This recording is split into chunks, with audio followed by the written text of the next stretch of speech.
First week of school for many kids and many parents. And I know where I'm going tonight because I have to celebrate first week of school at the Current Seafood Counter right there in the beautiful little Ivanhoe area.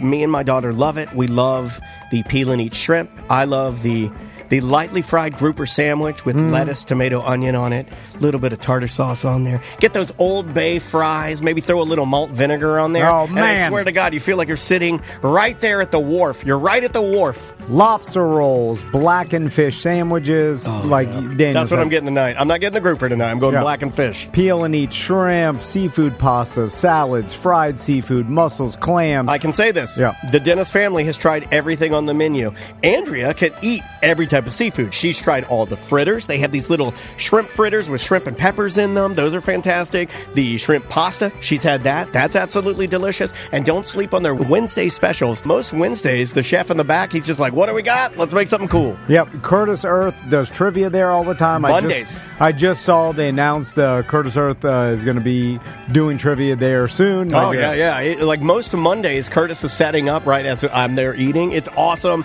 If you've never been, what are you waiting for? If you like seafood, go to the place that isn't going to bust up your wallet. Also, 16 different craft beer taps, 14 dedicated to like Maryland to Maine area of East Coast. It kind of reminds me of like when you and I were like dipping our toe into craft beer with Shipyard. You know, you're getting those like northeastern beers. Yeah, or you can get a margarita and a blackened mahi sandwich. Man. I'm telling you, it's delicious. It's the Current Seafood Counter in College Park.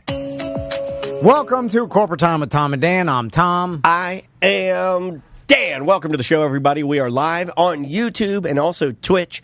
So if you are one of these folks that likes to watch your podcast, because that's sort of a thing now, you can like and subscribe on both Twitch and YouTube. We love it if you do it. We're always active with the chat room. We know those people really, really well. So if you want to spend your days with us, Monday through Friday, 10 a.m. to 3 p.m., we'd love to have you. So the closing ceremonies were last night for the Olympics. And thank God they weeded out all those drag queens at the Last Supper. Enough of that garbage. So you know they had to do that though. You know they started scraping it. I started seeing headlines of they're like, oh, they got to go back to the drawing board and pull a couple of things out because people are outraged.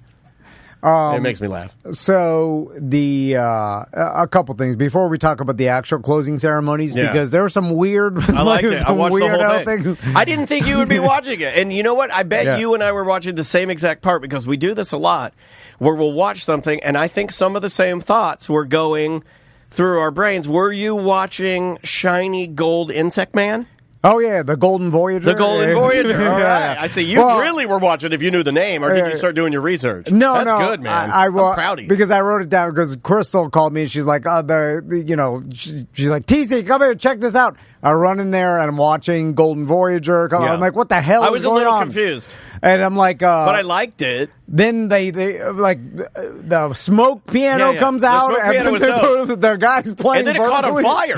And then it would it was like fake fire, right? It like turned orange, and then it had the streamers that fell down. Yeah, the 50-foot shredded trash bag. Yeah, the shredded trash bag from the guy. I love the opera singer. I'm really into opening ceremonies of the Olympics. I've always enjoyed them, and me and my wife love them. Here's the problem, because I understand it's some sort of Parisian art, which I don't get. But you could have stopped at art. The commentators were explaining it like we should know what's going on. I like where they did that. But no one. Now you'll see the Golden Voyager. He's finding. Oh, this is the discovery of the actual rings. He's discovering the second ring, which signifies musicality and theatrical excellence in the Parisian art. And then he's taking out the Greece flag, Grecian flag, and now that symbolizes the time who would understand this if you didn't have the commentator? There is a way to do it though, and they do it the same way in every. If you watched all of these, they do follow a pattern. Yeah. Of like, there is a way to do it. Yeah, you have to take the flag and kind of like say that. Okay, do they all do that? Yeah, in every closing ceremony? Every closing, yeah. They have some sort of artistic presentation. Yeah, Golden Voyager. Oh, okay. Sometimes it's like, I think probably 4 years ago, it was like a sad little French girl, and she's like, "Oh, we want to take the flag," and she's sad and she's wandering. Okay, so it's always the same. I didn't know that. No, but it's different. So like for like LA is going to have their LA vibe, or if it were in, let's say they took it to Beijing again, it would be very, Asian inspired, or they take it to India and it would be very much, it'd be like India. How was the LA vibe? Like Lowrider? No, it was the Red Hot Chili Peppers. You didn't see that part? Yeah. Oh, later on. I'm just talking about that. Tom Cruise and the Golden Snoop Voyager Dogg, and they had a girl booty dancing. Because then all these the Gray Goblins came out. They're flip out. I like the Gray Goblins. And then they're pulling the ropes, and then the Olympic rings. Yeah. Anyway.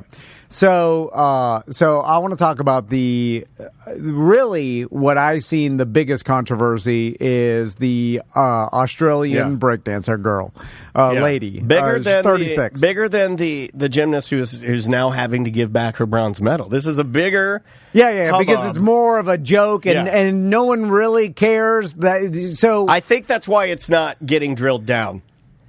Like, the reason that we don't have a definitive answer to what's driving you insane is because breakdancing isn't taken as seriously. That's the answer. That's why. Well, and that's true. Not fair. And so, okay, let's start from the start. Because he's real rowdy. He's just spending like 3 hours before. This is driving me insane. It is. So, of course, when this first happened, like, obviously in the Van household, we were looking forward to breakdancing because Max is into breakdancing. Indeed. Which, by the way, when it started and the the finals was started, we called Max, like, the finals started, he came out and he's like, back to Roblox. Don't even care that much. I'm like, all right. So, not that good. I'm better than that. So then anyway, the Australian female breakdancer, everybody's seen it. Rachel Gunn. Yeah, Ray Gunn. B-girl Ray Gunn. Yeah. So I watched it, and then, of course, like, everybody's clowning it. Like, I saw the memes first, and then I went back and watched it with Crystal because I was like, what is this? Because at first I was like, oh, well, when the memes came out of her, like, basically doing the Homer Simpson running on the floor and doing the kangaroo and the snake dance or whatever. Well, they took the highlights of it. Yeah. So when or lowlights, when the memes first came out, I was like, oh, well, the memes are just clowning, like, the in-between parts of her actual performance. Right. Because the warm-up parts where you're kind of like getting ready to go in. Like a top rock. Like, so. Yeah, there you go. You know the lingo. Yeah. So I've watched it for I'm not a year. In that world. Yeah. So there's a top rock element, and then there's the power move, the windmills, the stuff that, like, the more athletic. They're very difficult to do. And by the way, because of Max's breakdancing, and I've watched this and his teachers and stuff, like, every time his teacher goes in the cipher and does something, he's obviously really, really good. Yeah. And he does power moves for you, right? Yeah. Now he's doing windmills, and the incredible athleticism of these people, like, are sometimes because they're wearing baggy clothes and stuff. Like, so same part thing. Of the culture.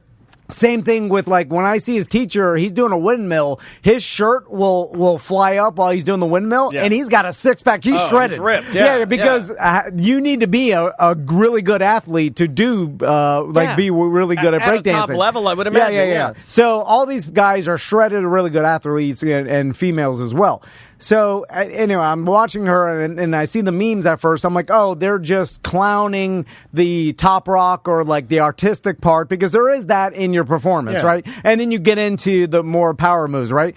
So I went back and watched her whole thing, and then it's all clowning, right? Well, it's all like top rock, right? Like, there are no power moves. Yeah, there's no power moves. She is quoted as saying after her performance that she knew she wasn't going to be able to compete with people that have, quote, great power moves. So then I was like, immediately I'm like, she did it on purpose. Right? Because I was like, you have to qualify for the Olympics. We all know that, right? And there's Olympic qualifiers for every country, and then that's how you make it to the Olympics. We've been researching this all morning. And that's how you vet. So then I was like, oh, well, she had to have been a good breakdancer to qualify to get into the Olympics. So then I went back and I started reading it because the internet is crazy, like exploded with this. So there's tons of stuff and information, and anybody listening to me can go out and look for it, and you're not going to be satisfied just like I am right now. Yeah, because there's no satisfying answer to this. So it's also muddy on public's opinion. You have one half of the world saying they loved it and they thought it was great and cute, and then you have another half of the world saying it's disrespectful and horrible. Yeah, because they assume they did it on purpose, and that I assume that she purposely tanked. God. Okay. The Olympics, really, dude? So go back. So I looked at this. I don't even like purposely tanking things I hate. Yeah, but if you look at the grand scheme of things, what she did is become the most well-known breakdancer in the world as of now, 2024 today. She is the most well-known breakdancer in the world because of the social media exposure. No one knows who won the damn thing. No one knows any other breakdancers' names. They only know her from this. She's got the most eyes on her for sure. So at first, I thought she did this on purpose for that fact. Right. Like, she was a good breakdancer. She could do all the power moves. She knows how to do the windmills. She knows how to do all the hard freezes, the backflips. From our chat room, people talking to people from Australia that are actually like quite embarrassed of it. Okay, yeah, not good. So I was telling Crystal, I was like, this girl, she qualified for the Olympics. She could do all the hard stuff you're seeing all the people do. I thought. And then she came in here and tanked it on purpose to become a social media phenom and become super popular that way because she's smart. She's like a professor. She's a doctor. I believe she has her doctorate. And I don't, unless you actually see blood, I don't consider that a doctor. Oh, I'm like I've always been that way about word doctors too. I call them word doctors. You're just a damn word doctor. I'm talking about organ doctors. If you're a doctor of history of culture, that's not real. A doctor in gender studies. What is that? Come on, pull an intestine out. I'm joking.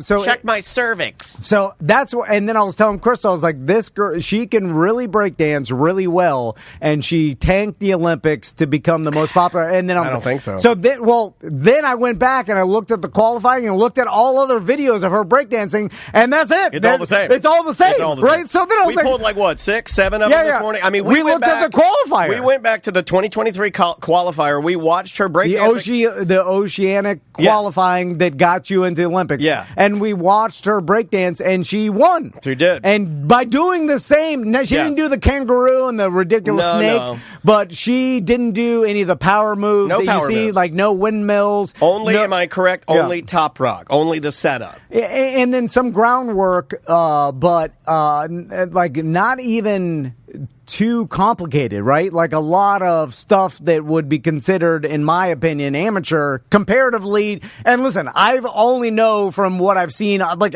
but Max's instructor's really good. I watch TikTok with breakdancing TikTok with Max all the time. Yeah. And the stuff that people can do is insane, right? But it's all the same. Like, it's not like we flip through TikTok breakdancing and everybody can do this. If they just search breakdancing on their reels, they'll see what people are capable of. And it's insane. It's like super complicated, hard athletic stuff. Yeah. Like gymnast stuff. It's like a variation of gymnastics. Yeah. It's like rhythmic gymnastics, right? Hip-hop rhythmic gymnastics. And so, like, I would imagine that there are these type of competitors I watch on TikTok, even female competitors in Australia as well, right? So that's what didn't make any sense to me. I was like, well, how the hell did this person qualify? Supposed to be best of the best. That's what we're used to. Yeah. It doesn't also, when you see like U.S. women's national team and you talk about the GOAT, you talk about like Simone Biles coming out of basically like retirement from being, having the spinnies or whatever. Yes, everybody is supposed to be sending, when you think of it, the best. Yeah, these are your greatest athletes in that particular sport. So this is why it's super frustrating for me because I've got to freaking out. I got to a point where there's no satisfying answer because that made sense to me. And I thought it was brilliant too, by the way, where I was like, she was good enough to qualify. She knows all the moves, but maybe she realized she's not as good as the other world competitors, and she went in and she did something artistic because there is an element, and she's like she's got her degree in like cultural studies or whatever, and it dives into art and she got what a grant art is. In like 2020, she got a grant to study like breaking culture or children or young people dancing in spaces. And if you get really, I guess, hippie about it, and you start like really looking about what breakdancing is, like you could start making the argument that it's all about personal expression and the art behind it, and it's more about the personal expression than it is anything else. And then if she went too far into that, she could have been like, well, this is my personal expression of what I want. Same thing for gymnastics. That's not. We're at the Olympics, man. We're supposed to be best of the best. So then I looked at it like, all right, she knew how to break dance. She got into it. She tanked it on purpose because she knew she'd be the most viral, and she accomplished her goal. And then I was like, this lady's brilliant. Yeah. Because she is now the world's most famous breakdancer. I don't think she did it on purpose. But then I look back, and this is what she can't. I've never seen any video of her doing the moves that we expect, right? And the way she addressed it ahead of time, like even her husband is quoted before they go out. Like I think they knew she was outmatched. It seems like they knew. So then it goes back to how'd she qualify, and from and I only have done like 2 days of research, so it hasn't been that much, and just like looking as much as I could find, and Reddit really told me the most. It's been a 2-day obsession. Because the media, because the media, like they do the media thing where they bring on an analyst, they talk to them, they don't know, they don't want to deep dive it, it's just a story and move on. Well, you got I want to know why. Yeah, you got like some people in Australia saying this is the problem, like this is like sort of like it's been whitewashed. Like she was there only because she's one of the people that can afford to be there. You got that angle. But it didn't happen in any other country. No, like even the person representing Canada was Asian. Yeah. They weren't like a white Canadian. Yeah. Like no, I'm not. I'm just saying there. You got that side of it. Then you got the side of it where people think it's cute. Then you got the people saying like, actually, you're a national disgrace. Like you to go to the Olympics and do that to us. And I think it's in the middle where I honestly I don't get the vibe that she went there to make Australia or breakdancing look bad. I'll tell you why. She's dedicated portions of her life to studying that culture, right? So I don't think if you study that culture and you care about it, I don't think you would do anything to harm. Now, it's possible for you to harm it. It's possible for you to go out there and tank, but I don't think she did it on purpose. I have to believe she knows what she's doing, or she knew what she was doing, because, okay, she studied breakdancing. She knows that in the breakdancing community and in the breakdancing world that there are people that are so much better than her. She should have known she didn't deserve to be there. You look at her qualifier, though, the person she went up against danced extremely similar to how she danced. They were both terrible. Yeah. I shouldn't say that. I don't break dance. That's not fair. They were both not what I expect, right? I'm looking at them like these are two average break dancers, and she just happened to edge out the other Aussie for the spot. And that's what everybody says. She won legitimately in the qualifier. But this goes to let's say they had the track Olympic qualifiers, right? Mm-hmm. And it was in Orlando, and no one else bothered to show up, except for me and some other fat slobs. Oh man! And then we ran, and then you all got in because nobody else was there. I qualified, right? I would not go to the Olympics because it would be an embarrassment. I guess I would, just for the show. But she would because she's that enmeshed in breaking culture. You see what I'm saying? But if she was that enmeshed, she should have known she wasn't that good. I think she thought she wasn't good, but I don't know if she thought she was going to get 0 points and being edged out for all power moves.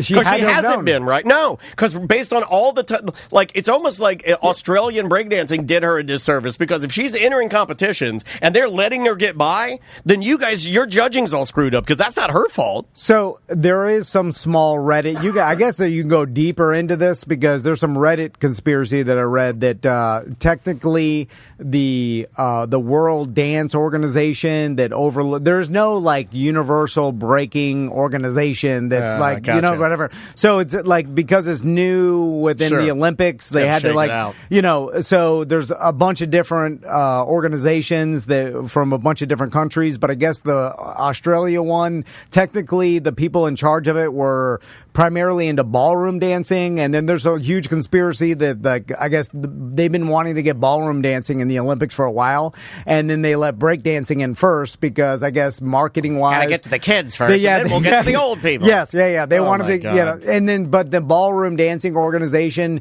did a poor job, like putting together qualifiers for this. That would make sense. Kind of like they tanked it on purpose. That would make sense. But it didn't represent or didn't affect any other country besides Australia, and it didn't explain why Australia wasn't outraged or why any other breakdancers in Australia weren't outraged that they weren't sending the best female competitor when they, in that community, they must know that Have you seen any of that? I have not. If you search Australia female breakdancers, there are Australia female breakdancers that are, in my opinion, way better and more athletic. No, I know they're better, but I haven't seen... They didn't compete. I haven't seen any of those say, I should have been there. That's what I'm looking for. I'm looking for the person that said, like, look, this is a travesty. I'm good. I should have been there. I can do power moves. Right? Where's that person? Maybe that will come out. Because, it's also... This is set up for the perfect internet phenomenon, just like Hawk 2 or whatever, where how they couldn't find Hawk 2 at first, and supposedly they're monitoring Ray Gunn's mental health right now. That's what they're reporting. That's what they're reporting. Of course. Well, there's a lot of BS media nonsense out there, just clickbait. Because I 100% have to believe she knew what her competition was going to be. If she studies breakdancing and she knows breakdancing, she knew that her performance was going to be judged poorly. I had to believe it. I don't know if she thought it was going to go that poorly. I think that's where your argument falls out. I think it's like you're assuming. But she knew the competition. She does, but she can't know everything, and she can't know that they're not going to weight her creativity just as high, because based on the way she's been scored, she has been given no evidence that her creativity is going to be 0 points worth, because up to this point she's gotten green letters. But everybody knew the competitors going into the Olympics, and you can go on YouTube and look at every single competitor and see how good they are. You can, but you can't predict what the judges are going to score. That's unfair. You can't do that. So I think she went into it with. I think she went into it with. Yeah, I know you don't. But I think she went into it with a certain level of confidence, thinking that maybe her creativity and what she brought to it was going to be weighted heavier in the Olympics than it was, because again, she's only been given the scores that she's been given, and she got to the Olympics. So that shows me a pattern. I know you don't accept it, but that shows me a pattern. It's all she can go on, right? All she can go on is what she was given by Australian breaking, whatever you want to call it, ballroom dance, whatever it was. That's like, she can look up every single person online, but that still wouldn't matter because the judges, it's all subjective. The judges still have to give her a point total and then turn that into a red or green flag. But she knows how the judges judge. I mean, it's listed in the rules. Anybody can read it. Creativity's in there, and I think she thought she was going to get weighted heavier for that. But that's only one part of it all. It is. And then all the other. So, and if you could look up all your other competitors in female breakdancing and see how good they are, they're all on YouTube. You must have gone into it knowing that you have no chance. And I don't think so, because I don't think you go. Well, that's what's confusing to me. No, that's not confusing to me. The evidence is there. She went, so she thought she had a chance. I'm serious. Like, I don't think you go. But that goes. She's a PhD. She's not an idiot. No, but that goes back to she went so she can be this viral phenomenon. I don't buy it. That's where it falls out for me. I don't think that you get on this stage and you take that amount of hate for fun. I don't think that's fun. It was not for fun. It's for an experiment. It's saying, like, all right. Well, that's the other angle. Some people are saying that she did this because she is a PhD and that she's doing this on some sort of end of her study. There's another, what do you call those? Another theory that possibly she is doing this to study the effects of whatever she's doing. Or like I said before, to become the most famous virally breakdancer in the world, because at this point in time, no one knows any other breakdancer's name but her in the entire world, right? Like, so she is the most famous breakdancer in the world as of right now. And see, that's where I disagree with you. Well, she's name recognition. She has the most eyes on her right now, but in that community, she is not the most famous breakdancer. No, not in the community. In the community, no. but worldwide, yes. They know her name. Yeah, and so that does have some sort of value, whether it be monetarily or whatever else. It's an experiment of like, hey, you can go out and do this performance, which is technically your own art, which is under the break. Like if you just started running backwards or doing somersaults, like when you're doing the 100-meter, like now you're purposely making a mockery, right? Right? But if you go out there and you're doing your art, and that's part of breakdancing, technically you're not, and you can maintain personally. Even no matter what kind of criticism you get, you could say, that was the performance I chose. And no one can take that away from you. And no one can... Well, that's the artistic aspect of it, Yeah. Because it's artistic, you could always have the defense of, this is what I chose. Now, and no one can argue that. Everything you're saying I agree with. Where I stop agreeing with it is the level of, like, I don't think she thought it was, like, maybe you should get out there and do your most artistic thing, but I don't think she thought it was going to turn like this.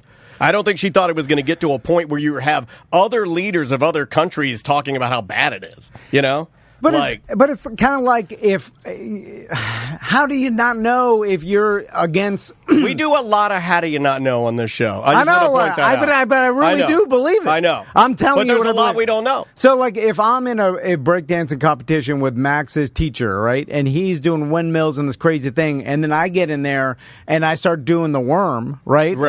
Like, I know how that's going to be perceived. You are, but it's a bad comparison because, again, this lady's been in the world studying it for years. But if she's been studying it for years, then she knows how it's going to be perceived. Yeah, okay. We have to stop now because they're driving the chat room crazy. Sorry, chat room. No, it's just when we start going into our circles. Tell me the truth. The problem is that when people do explain it to you, other sides of it, you don't accept it. So how do you know? Tell me the truth. You know when? No, I know when I hear the truth. How do you know when to accept it? I know the truth.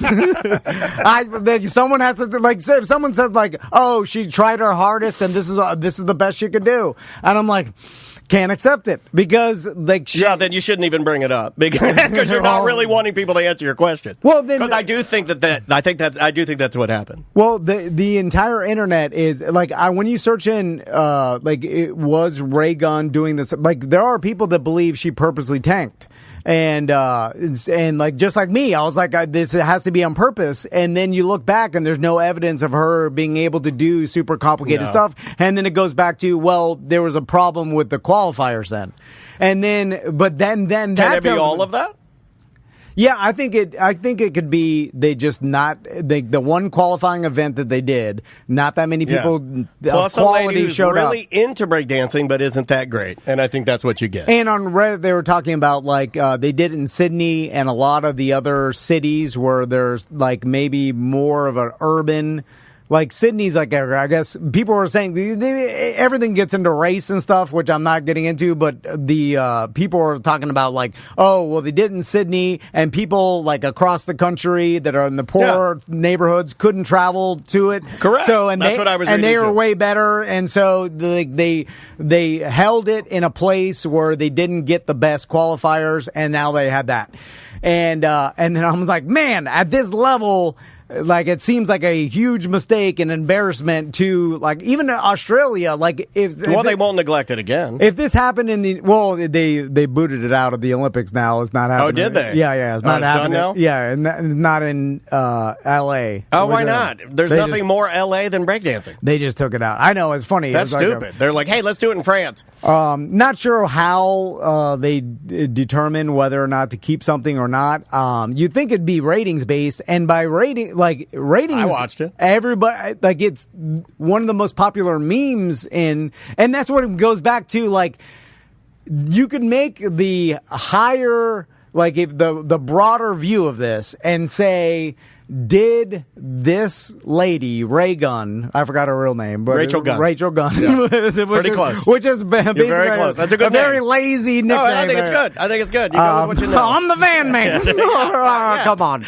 So, but you're just a hater. Did this lady do the best thing for breakdancing by making it a public meme and internet phenomenon that exposed the world? Because without this lady's performance, it would have probably been nothing. It's going to end up being good, yeah. Like this, like the breakdancing that we watched in the Olympics, because I watched the rest of it or whatever. It's good. It's similar to what I've seen on TikTok, right? Yeah, I thought it was great. Like guys and girls that are insanely good and athletic, doing awesome hard moves and complicated stuff. It was really good. And then but without Ray Gun, it doesn't get this attention. So single-handedly, she gave breakdancing the most attention. If she was never in there, and it will be positive. It would never been talked about as much. I agree. With enough time, though, it will end up being positive. You know, the heat, the people being negative, people because being they crappy. search it. Yeah, because then it'll be fine. Because they search what is good breakdancing. Because if people had no idea about it and they saw that, they were like, "Well, is this what breakdancing is?" And then they do a little bit more searching and like, "Oh no, it's super impressive." I mean, I hope she spends it that way when she says, I don't know. We'll see if we get another comment from her. Because if she admits she did it on purpose, then everybody is going to hate on her. You'll never get the truth then. No, I know. That's why it drives me insane. You'll never get it. I need the truth, and I'll never get it. You'll never because get it. I search for the truth, and it's not there. What'd you think of the closing ceremonies? I enjoyed them. Other than we talked about the Golden Voyager, and then let's talk about the part that I knew as soon as I saw him watching the female, the U.S. women's team win soccer. Yeah. And I saw Tom Cruise in the audience. By the way, when he claps his hands, he's got chicken wing arms now. It happened. Yeah, I didn't think he'd ever let that happen. I thought he'd get a surgery or put silicone in there or not wear he was wearing the white polo and he was doing the clapping he had the 65-year-old man flappy arms, which I can feel mine coming every day. I feel them they're back there. They're ready to pop. But he had them and I was like, oh no. And I made a joke about it. But then later when he did the rappelling from this, and I was like, oh, okay, that guy's, I love it. He gets me just when I say this guy's a weirdo, he does something like that. I'm like, I love you, Tom Cruise. America. Okay. I did. I loved it. I was cheering it too. I was like, but that's Maverick, dude. It's a little corny. Super corny. It's the corniest. Yeah. But I said to Andrea when I saw him at the game, so corny. I go, do you think? I go, where the? I'm never. It's impressive that he can still do all. Amazing, dude. You are Orlando's Tom Cruise. You used to be addicted to rappelling. You look young. You're a young old man. No. Yeah. You are. You need to rappel. Although, and I need to break dance. I did find it funny that when he drove the motorcycle out and then he drove into the plane, into the tunnel, when he's riding down the street, which is but obviously old, pre-roll. No glasses, right? The motorcycle, no helmet, no glasses. Well, the helmet I didn't matter, but it's like you've ridden motorcycles. You can't. When you go above 30 miles an hour on a motorcycle with no glasses, your eyes are dry. And I'm like, why not put on just some clear? I understand you don't want to put on dark glasses because you want everybody to know you're actually doing this. You could have won aviators, right? And done the Tom Cruise. Yeah. I mean, there really wasn't a reason for him to not wear sunglasses. Yeah. We know what you look like. Wear aviators. Yeah. But you're riding, it's because then you're squinting and your eyes are watering. I do it coming over here. If something goes wrong and I got to get on the scooter and scoot over here to fix something on this computer. And that's a scooter, but he's hauling ass. It's terrible. Down the streets of Paris with no glasses on. He looked cool, though. You're raw dogging the air. And then he gets to the plane. Yeah, and then he skydives out. Yeah, they skydives out, and then he lands. Where's he land? I didn't see that part. The Hollywood sign, and then he turns the Hollywood sign into the Olympic, the rings. Which is that? Did they do that? I don't know. Or are they doing that for L.A. or something? I'm sure they will do that.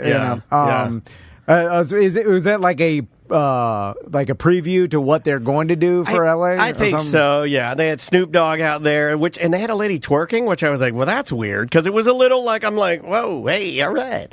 I didn't expect them to have that, and then they had the Chili Peppers, because they're super. Every song they write is about California. Yeah. And, which Anthony Kiedis. You got to shave the mustache, dude. Your jet black muffalata. I used to love that guy. And mustache is off-putting. I used to love the Chili Peppers so much, and he's killing that band for me. Everybody else in the band, he's fine. Flea in a diaper, that's fine. Well, Flea, his hair's gone. There's some wispies grays, and then or he'll color his wispies pink and act crazy. Will Ferrell, the drummer, fine. Chad Smith is fine. But then John Frusciante looks like a normal hobo. He's fine. Then Anthony Kiedis comes out jet black. You have to mix in some. You gotta have some grace, salt and pepper. You gotta go natural. It looks clowny when it's black on black he looks on black. Hipster Hitler. Yeah. He's got like a weird little mop top and a tiny little pedophile mustache. Yeah. And does he have a 19-year-old girlfriend? It's his second one. He broke up with the first one like 2 weeks ago, and then he got an 18-year-old girlfriend. Why too old? I'm like, God damn, Anthony Kiedis. He had his first sexual experience when he was like 6 or so. Like the guy's. Aren't you embarrassed a little bit? Yeah, a little bit. Like you're rich rock star. What's more embarrassing, dating an 18-year-old as Anthony Kiedis or Ray Gunn's performance? Your choice. You have to pick one. Anthony Kiedis. Which you rather live with your entire life? Ray Gunn or Anthony Kiedis dating an 18-year-old? Anthony Kiedis, because Ray Gunn, you could make the argument. It'll be fine. It's going to be fine. Well, also is brilliant by becoming the most looked at and viewed breakdancer, and you can make the argument that you brought so much attention to the breakdancing world. Okay, that's the only. Not to go back to it. I know people think we're circle talking. You can't ever admit that it's on purpose, but you could tell your friends that. You know what I'm saying? You can tell your friends and family, like, hey, it's kind of like the 18-year-old. You tell your friends and family, how old is she? You're like, she's 18. You tell your bros, but you don't tell your family. How old is she? She's 23. Just you can get a 26-year-old that looks pretty young. You know, that's good. That's got a tight body. What's the lowest you go? If you're Anthony Kiedis, what's the lowest you go? How old is he? The lowest 60? You can go is 18. There's no lower. I'm saying you're low.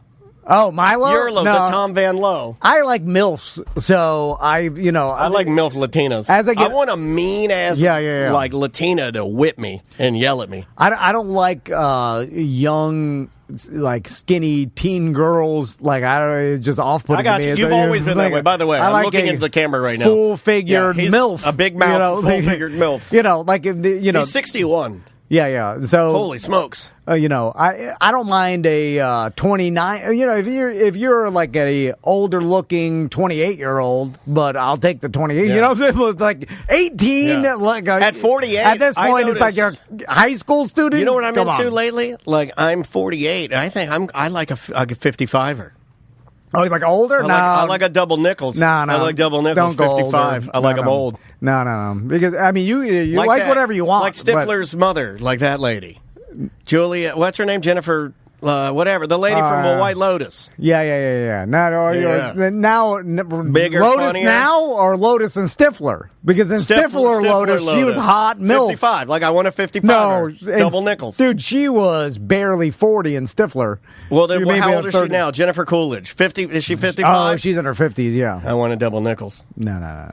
Double nickels. Yeah. I mean, like what you like. I'm just saying. Is there anything else from the... I'm trying to think if there's anything else from the Olympics that we missed on. Well, going back to the closing ceremonies, when they were doing the Grey Goblin dancing I enjoyed that. The rings and the golden... How do you decide who gets to be the Golden Voyager? Golden Voyager thing, and then the Grey Goblins lifted them up at the end. Anyway, I'm like, this is ridiculous. It's a waste of money.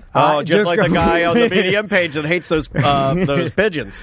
Just hottest topic we've had on the BDM page. Art installations make people mad. Yeah. Just like the closing ceremonies. It's a perfect analogy. The closing ceremonies are a piece of art. And there are a lot of people that say, we don't need this, sports only. Yeah. I get it. Well, because when you mix art, because art is subjective, and you're never going to get beyond it. Yeah. Art has to be subjective. That's the definition I like the big ceremonies, though. I like seeing that many working parts. Like, I like seeing Tom Cruise rappel while there's 2,000 dancers underneath him. Like, I like that. Having grandiose... it's what we can accomplish as humans. I love it. Although I want to see more of let's say the United States won the most medals, right? They tied with China with the most golds, but that stung a lot of asses. The U.S. like we tied with China on golds. People are mad. I think you should involve more of the medal winners, like celebrating the way that they want to culturally. And in America,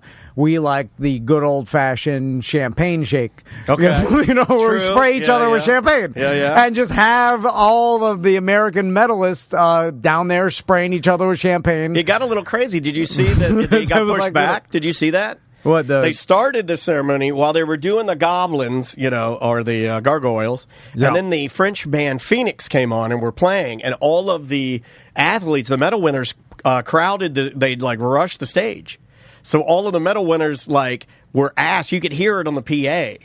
They would get out on the PA and they'd we'd now like to ask the medal winners to please exit the stage. And they were doing that a bunch. Could you hear it? No. Yeah, and they were performing while Phoenix was performing and playing songs. By the way, nobody knew who Phoenix was in my house except for me because nobody listens to rock music. So I'm listening to those guys, and they're on. They had to keep announcing for them to get off the stage because they couldn't do the rest of the performance. Because the athletes are hanging on the stage and sitting on the stage and singing with Phoenix. It's pretty cool.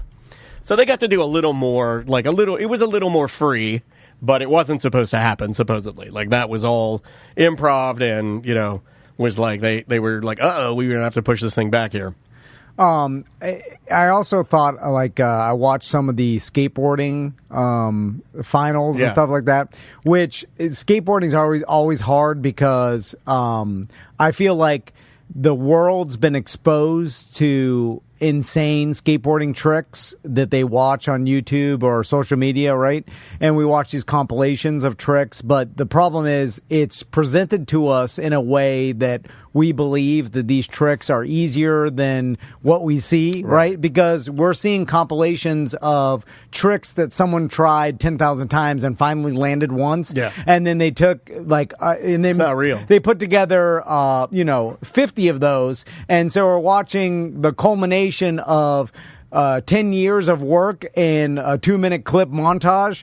And so then when we see a competition at the Olympics, we're like, oh, it's not as good as the crazy clips I watched, but you can't do those tricks because those tricks are one in a, they're almost like one-offs. You land them 1 out of 1,000 times. They're not practical right? tricks. Yeah. So then in the Olympics, when you're putting together a routine or you have your 2 minutes in skateboarding or whatever it is, you have to put together tricks you could land. So they're a lot more conservative than the insane tricks we watch on YouTube. So then when you watch it, you're like, hey, it's kind of boring. Yeah. Because we're used to seeing the crazy Rodney Mullen type, the insane. Yeah. Also, there's reference a 90s skater. Well, no, that's fine. But also, there's some strategy to it, right? If your first run was really good, your second run you may tank it just because you want to try something a little bit harder that you may not. And so there's some strategy to it where you might go all balls out on your second run because your first run was really, really good. So you're like, well, I got some points in the bag. I'm going to try some crazy stuff now. So people don't understand that though. They see you fall a bunch and they're like, well, your second run sucked. It was like, yeah, I was trying the hardest stuff.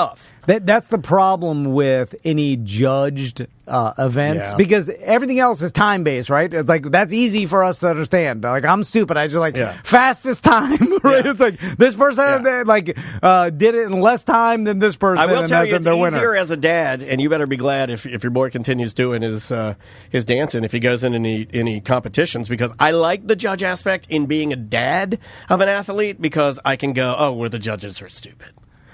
And I can just dismiss you can discount it. I do have that one loaded and ready to go. I'm like, well, because there is some truth to it. Not that they're stupid, but it's subjective. Yeah, it is. The performance. In fact, there are I have learned in Maisie's dancing that her teacher knows the judges and knows what certain judges are looking for. So they may adjust the performance for the judges, which is all part of the strategy. Which is weird. It is weird. And it seems like it's not 100% accurate, right? Because it can't be, because now you have subjectivity into it. 100%. But I enjoyed it. It was funny how I do, I know my wife will go through a little bit of a withdrawal now that the Olympics are over. She very much enjoys having it on at all times. Yeah. So she can see what's going on. And I thought Peacock did a great job with the coverage. They did better this year than they have in the past. Yeah, because they had that Olympic Red Zone channel. They called it the Gold Zone or whatever. And they did a good job just going to the sports interesting parts sports of what we wanted to see. You know what I'm saying? This is constantly flipping it. And so I like that instead of just like watching some track meet and you're like, what the? I've never, because the world's watching sports, they'll never be interested in it again, right? True. And like some people will be exposed to it, and some young kids will get into these sports because of this, which is great. But for the rest of us, that our time has passed, we're just watching this for one time, and then we'll never follow it again. The chat room kind of nailed something. I mean, just to close on this, I was trying to explain surfing to Maisie, and it was blowing her mind that, and you're like this, in that particular sport, you... Even just choosing your wave that you want to ride is hard. It's part of it. Yeah. I mean, like, let's say you choose a wave that sucks. I mean, like, or let's say during your heat, you don't get a good swell. What do you do? You can't do anything about that. There's nothing you can do about that. Like, you could literally, they could blow the horn for your heat, and you go out to the buoy, and then the ocean just decides it doesn't want to do anything now. Yeah, for whatever reason, in that time period, the swell's not as good, the wave's not as good, and that's all part of it. Yeah. Which is also... That's crazy to me. And Maisie's like, well, what if you get a bad score? I go, you get a bad score. And she's like, well, that's not fair. I'm like, I know. Yeah, there's some unfair aspects of it, and that's also subjective as well, too, surfing. Although it's... Chat room seems to agree that might be one of the hardest to score judging-wise is surfing. It's like, it's nuances plus Mother Nature's power. It's like, okay, yeah, I could see that would be difficulty. You probably just have to go out there and do your best and, whatever. But again, though, if you went out there with a boogie board and fins, right, and you're doing the Kenny Powers, you're like, you're doing that on purpose. You know what surfing is expected of you. I know what you're doing, Ray Gun. You're doing the Ray Gun boogie board. All right, we'll take a quick break. When we come back, it's more Olympics, but old Olympics. Yeah, you'll love our old Olympics. If you like our new Olympics, you'll love our old Olympics. Welcome back to A Corporate Time. We've got Jordan Foley in studio with us by himself. Solo. Alone. There's no one else. Alone. I'll even. We have a little graphic here. What was that other guy's name? The guy. I don't know. Who cares now? Wheelhouse couldn't make it. Yeah, we got Jordan Foley here. The big dog. And this big dog wants to run. Oh, you'd have to listen to the Twitch show to get into these jokes. We're just making jokes about how this is a good segue. Okay. When an artist, Jordan Foley in the Wheelhouse, when a man has a band and he's a group of friends and a group of like-minded individuals and musicians, and you're pouring your heart into songs, you've said, and you recently on your social medias, I read that you're not just a member of a band, you also have songs that are your songs that you want to release as a songwriter, correct? You're damn right. And I'll let you take it from there. I'll let you now that Tyler's not here and you can finally get the microphone for a second. Yeah. Oh my God. Speak your piece. Now that the Wheelhouse isn't here to blah, blah, blah, we can finally talk to He's never going to come back again. No, I hope he does. I love him. And before we go into little ginger snap. I'll give you an example. I've been waiting for Daniel one day to wise up and realize, wait a minute, I could do this by myself. I've got the talent. My wife that today. I've been doing this for 30 years. I'm the funny one. I'm just dragging this dodo, but he don't even know how to use a computer. I have to look at his computer. It's all filled with junk. He can't even write anything on Google Calendar. And then Daniel goes out, and then I'm like, oh God, I wouldn't want to do anything. I wouldn't live like your boys. I just want to play video games. And then he rockets to the stars. No, too old to do it. Okay, so we all know Jordan Foley in the Wheelhouse. Let's talk about these new songs, this new EP, and what you've kind of, when did this come together? When did you decide that maybe you wanted to put out a little more music? Man, okay.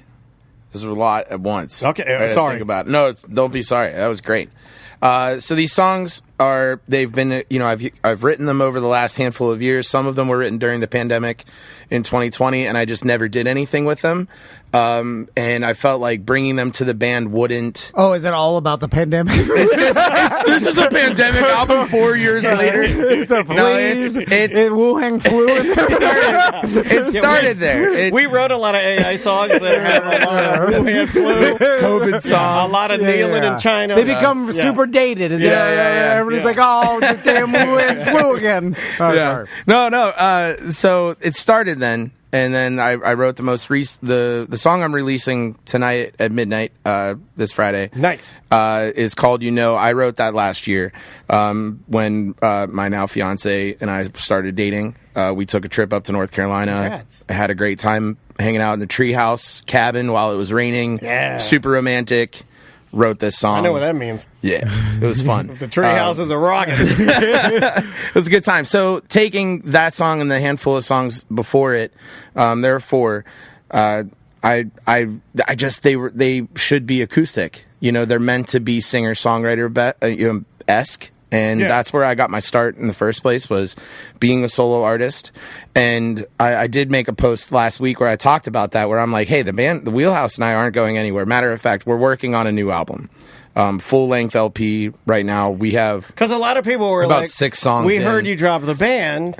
Right? They were like, we heard you drop the band. We didn't know you were gay. and you're like, I'm not. I'm a singer-songwriter also. Some people have been like, hey, I don't want to tag your Instagram handle because it says Jay Foley in the Wheelhouse, and I don't want to get anybody confused. I'm like, man, I'm not changing. Nothing's different. Well, now. Yeah. How until these songs take off. Until these songs take off, yeah. I'm the next Zach Bryan, everybody. Like...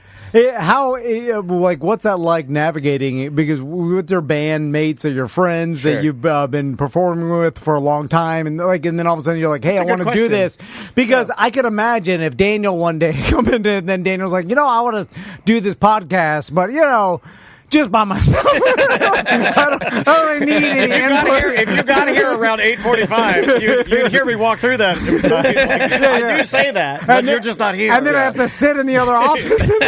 Daniel's doing the show. He's laughing. I'm like, what's he laughing about? What's he doing? And then I get on Twitch, and I'm like, the Dan Dennis Show. Yeah, I want to see what this mother effer's talking And then I'm in there. And then you see me in the chat room, and you're like, I see you, Tom. I'm like, oh, Tom's in here. Tom, what is your opinion? I know your opinion of Vice President Harris's pick for VP, because I've gone I'm super right wing. I'm super right wing into this new incarnation of my podcast. Like, I know your handle's Twain305. You've told me before. I know it. That's your OnlyFans handle. How did that work? With every relationship, communication is key. It is. So I straight up just said, hey, because when I started the band, everybody, we even had shows where we'll play a set and then the band would leave and I'll play a couple songs by myself and the band comes back. That is a move. Poop. That's when they go poop. They go take a piss and everything. It is a move. Like Tyler Childers does it, and there are artists out there who take a moment to still do their own stuff. Nathaniel Rateliff is the one that I try to emulate as much as emulate in this aspect. Yeah, is he has Nathaniel Rateliff and the Night Sweats. They throw down. They play some groovy music and music to get down to, and go dance and sing along. And then he has these solo songs where that's how he got his start, and he's been playing by himself for so long that he's able to put out these songs by himself they're different. Like Dave Matthews came out with that one solo album where it was I just need to go and do this. I'm so glad you mentioned that. Today is the 20th anniversary of Dave Matthews dumping poo. No, 20 years? 20 years ago today. God, we're so 20 years old. ago today. That was 20 years ago? What are we doing? The bus driver for Dave Matthews emptied yellow and brown doo-doo onto a tour in Chicago. Today. I remember being on the radio when that happened. Did you know that man went to prison for 18 months for dumping doo-doo on people? 18 months? Yeah, oh my gosh. He did a hard time for dumping Was doo-doo. it the bus driver? Yeah, the bus driver went to jail. Jeez. And then Dave Matthews had to plant a bunch of trees. Yeah, apparently when you doo-doo on people, you're like, I got to do something environmental. Gotta make up for it. I got to make the air better. For it. There's been people that have done less time what a for segue. violent crime. Sorry. Well, you knew what you were getting into. I knew what I was saying. Volley for serve, guys. Here you go. Exactly. The Wheelhouse is watching. They're like, distracted. Yeah, don't talk about the little one's talking about talk about our species. Do not talk about our drama. No, there is no drama. Good. It's important. Everybody's very supportive, and our whole. Hold on, that's what I said when I quit radio. And I lied. There was drama. Lots of drama. Still, and they lied to about this you. day, still drama. They lied about me too. They did. They lied and goddamn liars. They said we wish it well in his future endeavors. No, that's not true. And they do not wish you anything. They just still They're don't. yeah, that's great, man. But we're out. So no, it's very we're working on new music. And in the meantime, I wanted to get into the studio and just continue having the ball roll. You know, and like these guys are slowing you down. When you're well, one thing I I like to roll the ball too, but you got to. It's hard to roll when there's chains dragging behind you. Everybody, 170 pound median dragging you down. Everybody just 170 now, right? 165. Everybody just wants content. Everybody wants to have more, and that was something that I was told going into playing the Wallflower show earlier this year and doing some of the bigger. How'd that go? Let's talk about that. That was awesome. Yeah. But I'll definitely get into that in a sec. So going into that, my manager who booked us for that was you want to get onto some bigger shows, you want to hit the road with some bigger acts or get onto some festivals, you just need more songs. At the end of the day, you need to have more music out. And I was like, well, funny you say that, because I have these songs that I haven't done anything with. And he was like, well, get into the studio. So that's what we did. But ultimately with the Wallflower show, dude, that was wild. We got a standing ovation as the opener. Whoa. Yeah, Tyler and I were we played the show, and mind you, the second to last song, I forgot my own lyrics. Straight up, I sang the second verse as the first verse. No, really? In front of 1,000 people. So I was like, it happens. But we turned on our charm and got through it, and then at the end of the set, we were like, thanks everybody, we really appreciate it, and we're getting off the stage. And one dude stood up, and then everybody stood up, and then we were like, well, "You got to be kidding me!" So that was pretty wild. And that guy was like, "No, I just have to play." He's like, he ain't no Jacob Dylan, but that's awesome, man. Yeah, it was really cool. Thank you. I mean, there's nothing better, I think, than getting the feedback instantly there. Yeah. That's nobody can tell you great job that will mean more than what you saw. Exactly. Well, especially as an opener, I can imagine you're every opener is playing towards the people that are not respectful sometimes. Well, but I hate that. Yeah, but you're playing to an audience. Go outside if you don't want to watch the opener. Then of course, seriously, don't ruin it for me. They're there to see everybody, but they're there to they paid the money to see the act. So one headlight, headline, and so one headlight to listen to one headlight. Yeah. So when that audience did they play one headlight? Yeah, but they didn't play Three Marlenas, and that's upsetting. A great song. It's my favorite. So damn. Yeah. So did they sound good? Yeah. Pretty good? Yeah, they sounded all right. Yeah. They sounded good. I know what that means. No. The band was super. Step one, take out the wheelhouse. Step two, take out Jacob Dylan. We are now Jordan Foley in the Wallflowers. Jordan's gotten so negative since I don't know if you guys know this. I'm taking over. We have a phone call. Oh, hold on. Say, is that Tyler? Oh, you're calling? That'd be awesome if Tyler called. Be on alert. Is this Mr. Wheeler House? How many songs on the EP? 4. Okay. Four songs. How do you choose the songs and tell us when did you write these songs? Are they new songs? Are they stuff you've held on to? I only had 4 songs in there. So, I didn't condense down. I did have one other one called Playoffs that I was going to release. It was about the Steelers losing in the playoffs last year. Oh, really? Yeah. But it was a slow singer-songwriter ballad of really went up to Buffalo. Was it I knew this was gonna happen as soon as they made the playoffs? We had one chance and we ruined it. Look at our 2 goofy quarterbacks. One of them's a broccoli, the other's not good. Stinky old Pickett. But Tomlin's gonna pull it off. Stinky old Pickett. I think Stinky old Pickett's opening for you. He sounds like a countryman. Yeah. So where can people find it when it will? They'll all be, or you're kind of eking them out, right? The songs? Throwing them out one at a time. The first single will be out this Friday. What day is it? August 9th. There you go.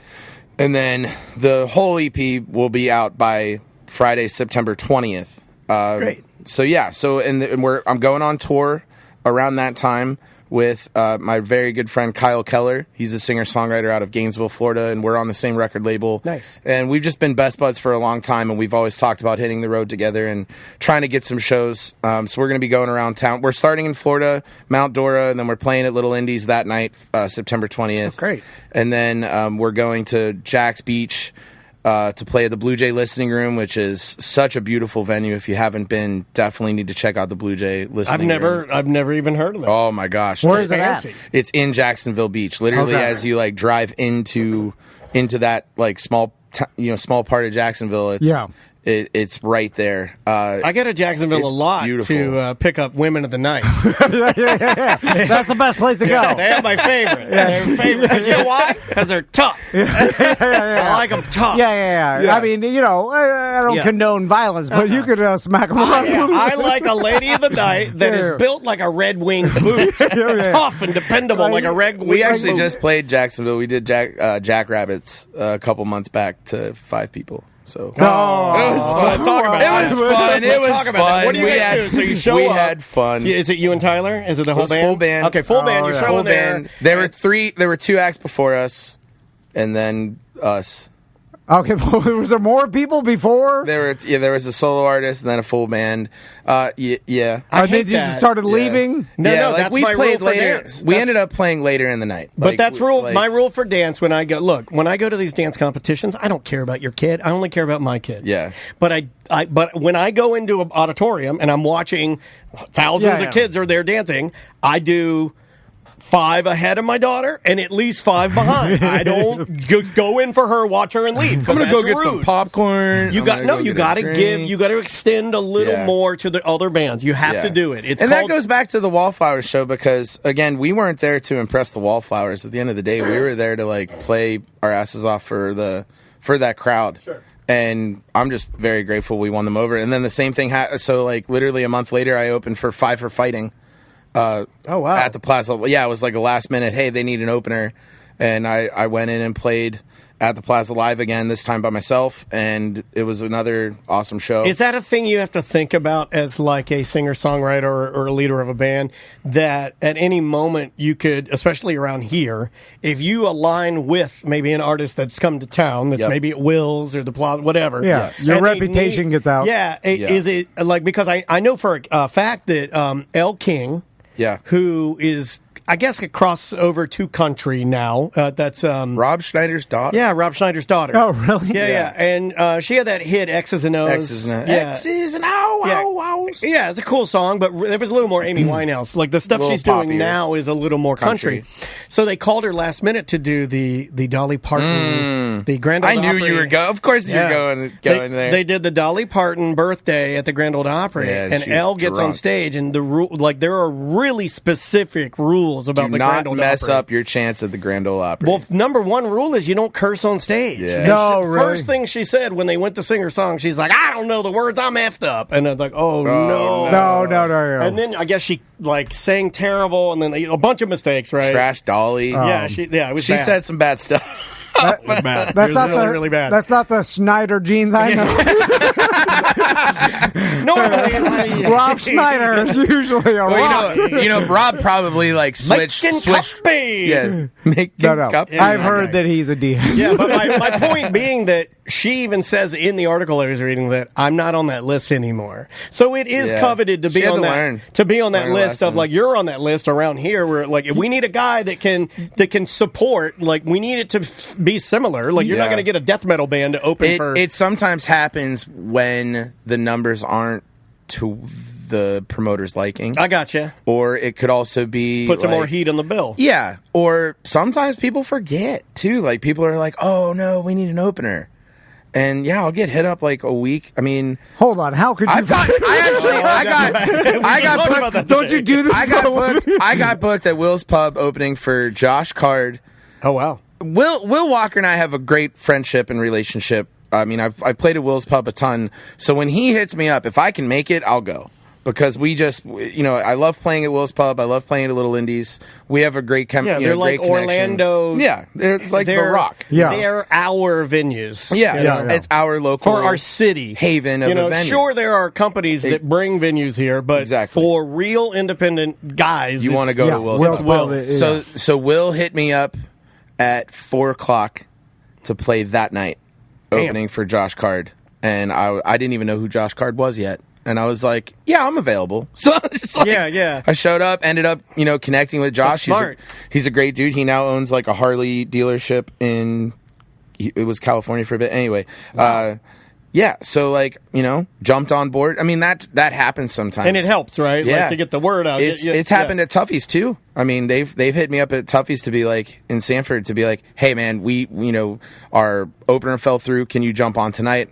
I was like, at that time, I was like, wow, we're playing a festival in Jacksonville, so funny enough. So I can't make it, but thanks for asking. So yeah, it happens. But if I'm not available, I can't do it. I've gotten to a point where I keep a pretty strict schedule. My fiance Mariah, like, is very schedule oriented, especially with her work and everything that she does. So we have to keep it very like, what are we doing this weekend?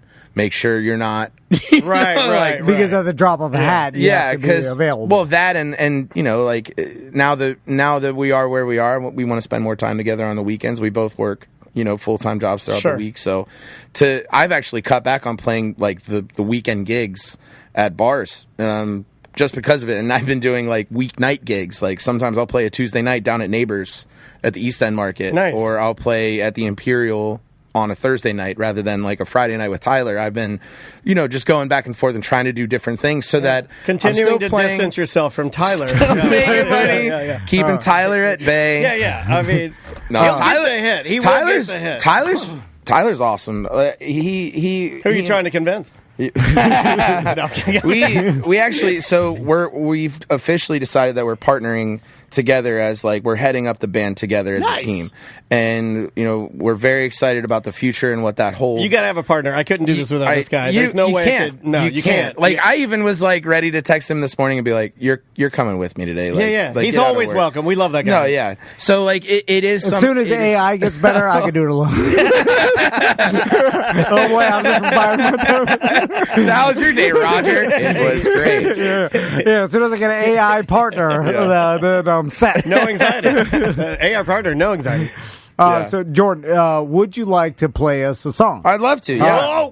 Put him on the spot. No, yeah. Well, I figured you brought the guitar. If you don't have the guitar, I did last time, and I was like, man, that really helps. So people do like a good song. Yeah. And very rarely we do get live music. So move that guy over. I got it. Move that mic over a little bit, and I'll work that one for his guitar and point it at him. There you go. There you go. Yeah, it'll work. All right. Well, we certainly appreciate you being here, man. Yeah, thanks for having me, guys. And it was a little last minute for me to be like, hey, I forgot I have to do some promotion for these songs. You gotta promote this. You can always ask us if you want to come in, and normally, because we have nothing going on, we will say yes. We're just hanging out. You were just somewhere earlier today, though. Didn't you have to? No, I was getting whipped. We had an engineer woman come in and whip a flower out of Tom's mouth. He was very excited. And then my wife came in earlier talking about something. Blah, blah, blah. Yeah, that's all right. All right. That's awesome. Okay. Oh, a little reverb? Look at that. Yeah, I always put reverb on you. It helps, Just smooths it out a little bit. So this, are we ready? Yeah, you're good. This song is what I'm releasing this Friday. It's called You Know. I hope you like it.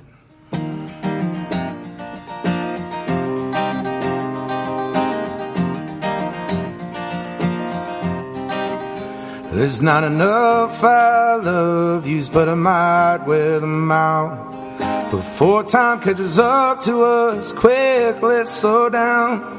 Must have done something right if you're here with me. When I kiss you goodnight, it'll be yours to keep. 'Cause you know you're gonna be enough for me. Yeah, you know I'll give you everything you need. You're giving me a life I didn't know existed. Even if I did, surely I'd have missed it. Never loved someone like I love you before. And I let you in, baby, I'm more than sure that you know you're gonna be enough for me. Yeah, you know I'll give you everything you need. And take me apart and put me back together again. But if you're gonna kick me out, baby, hope you let me back in.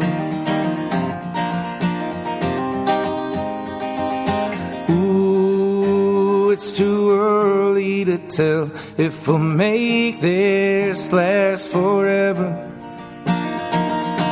Ooh, you and I know better. We'll take the world on together forever and ever. And you know you're enough for me.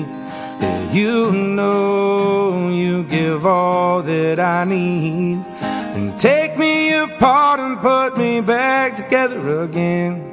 But if you're gonna kick me out tonight, babe, please let me back in. Please let me back in home.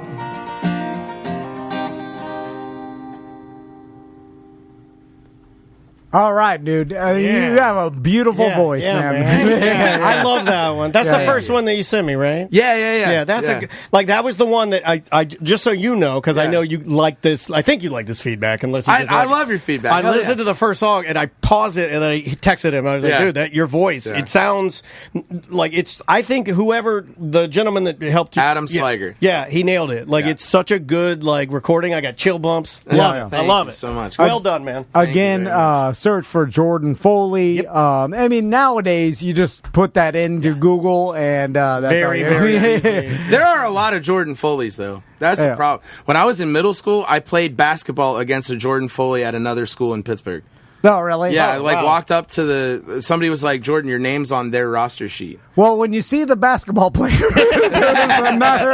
he might be there. His name is Michael Jordan Foley. He's like a veteran. He went to battle a couple times. Like, shout out to that Jordan Foley from Pittsburgh. That's not me. But you'll know who the singer-songwriter. If you're get another one that's just crazy. He's just trying to look like Chris Stapleton, so that guy.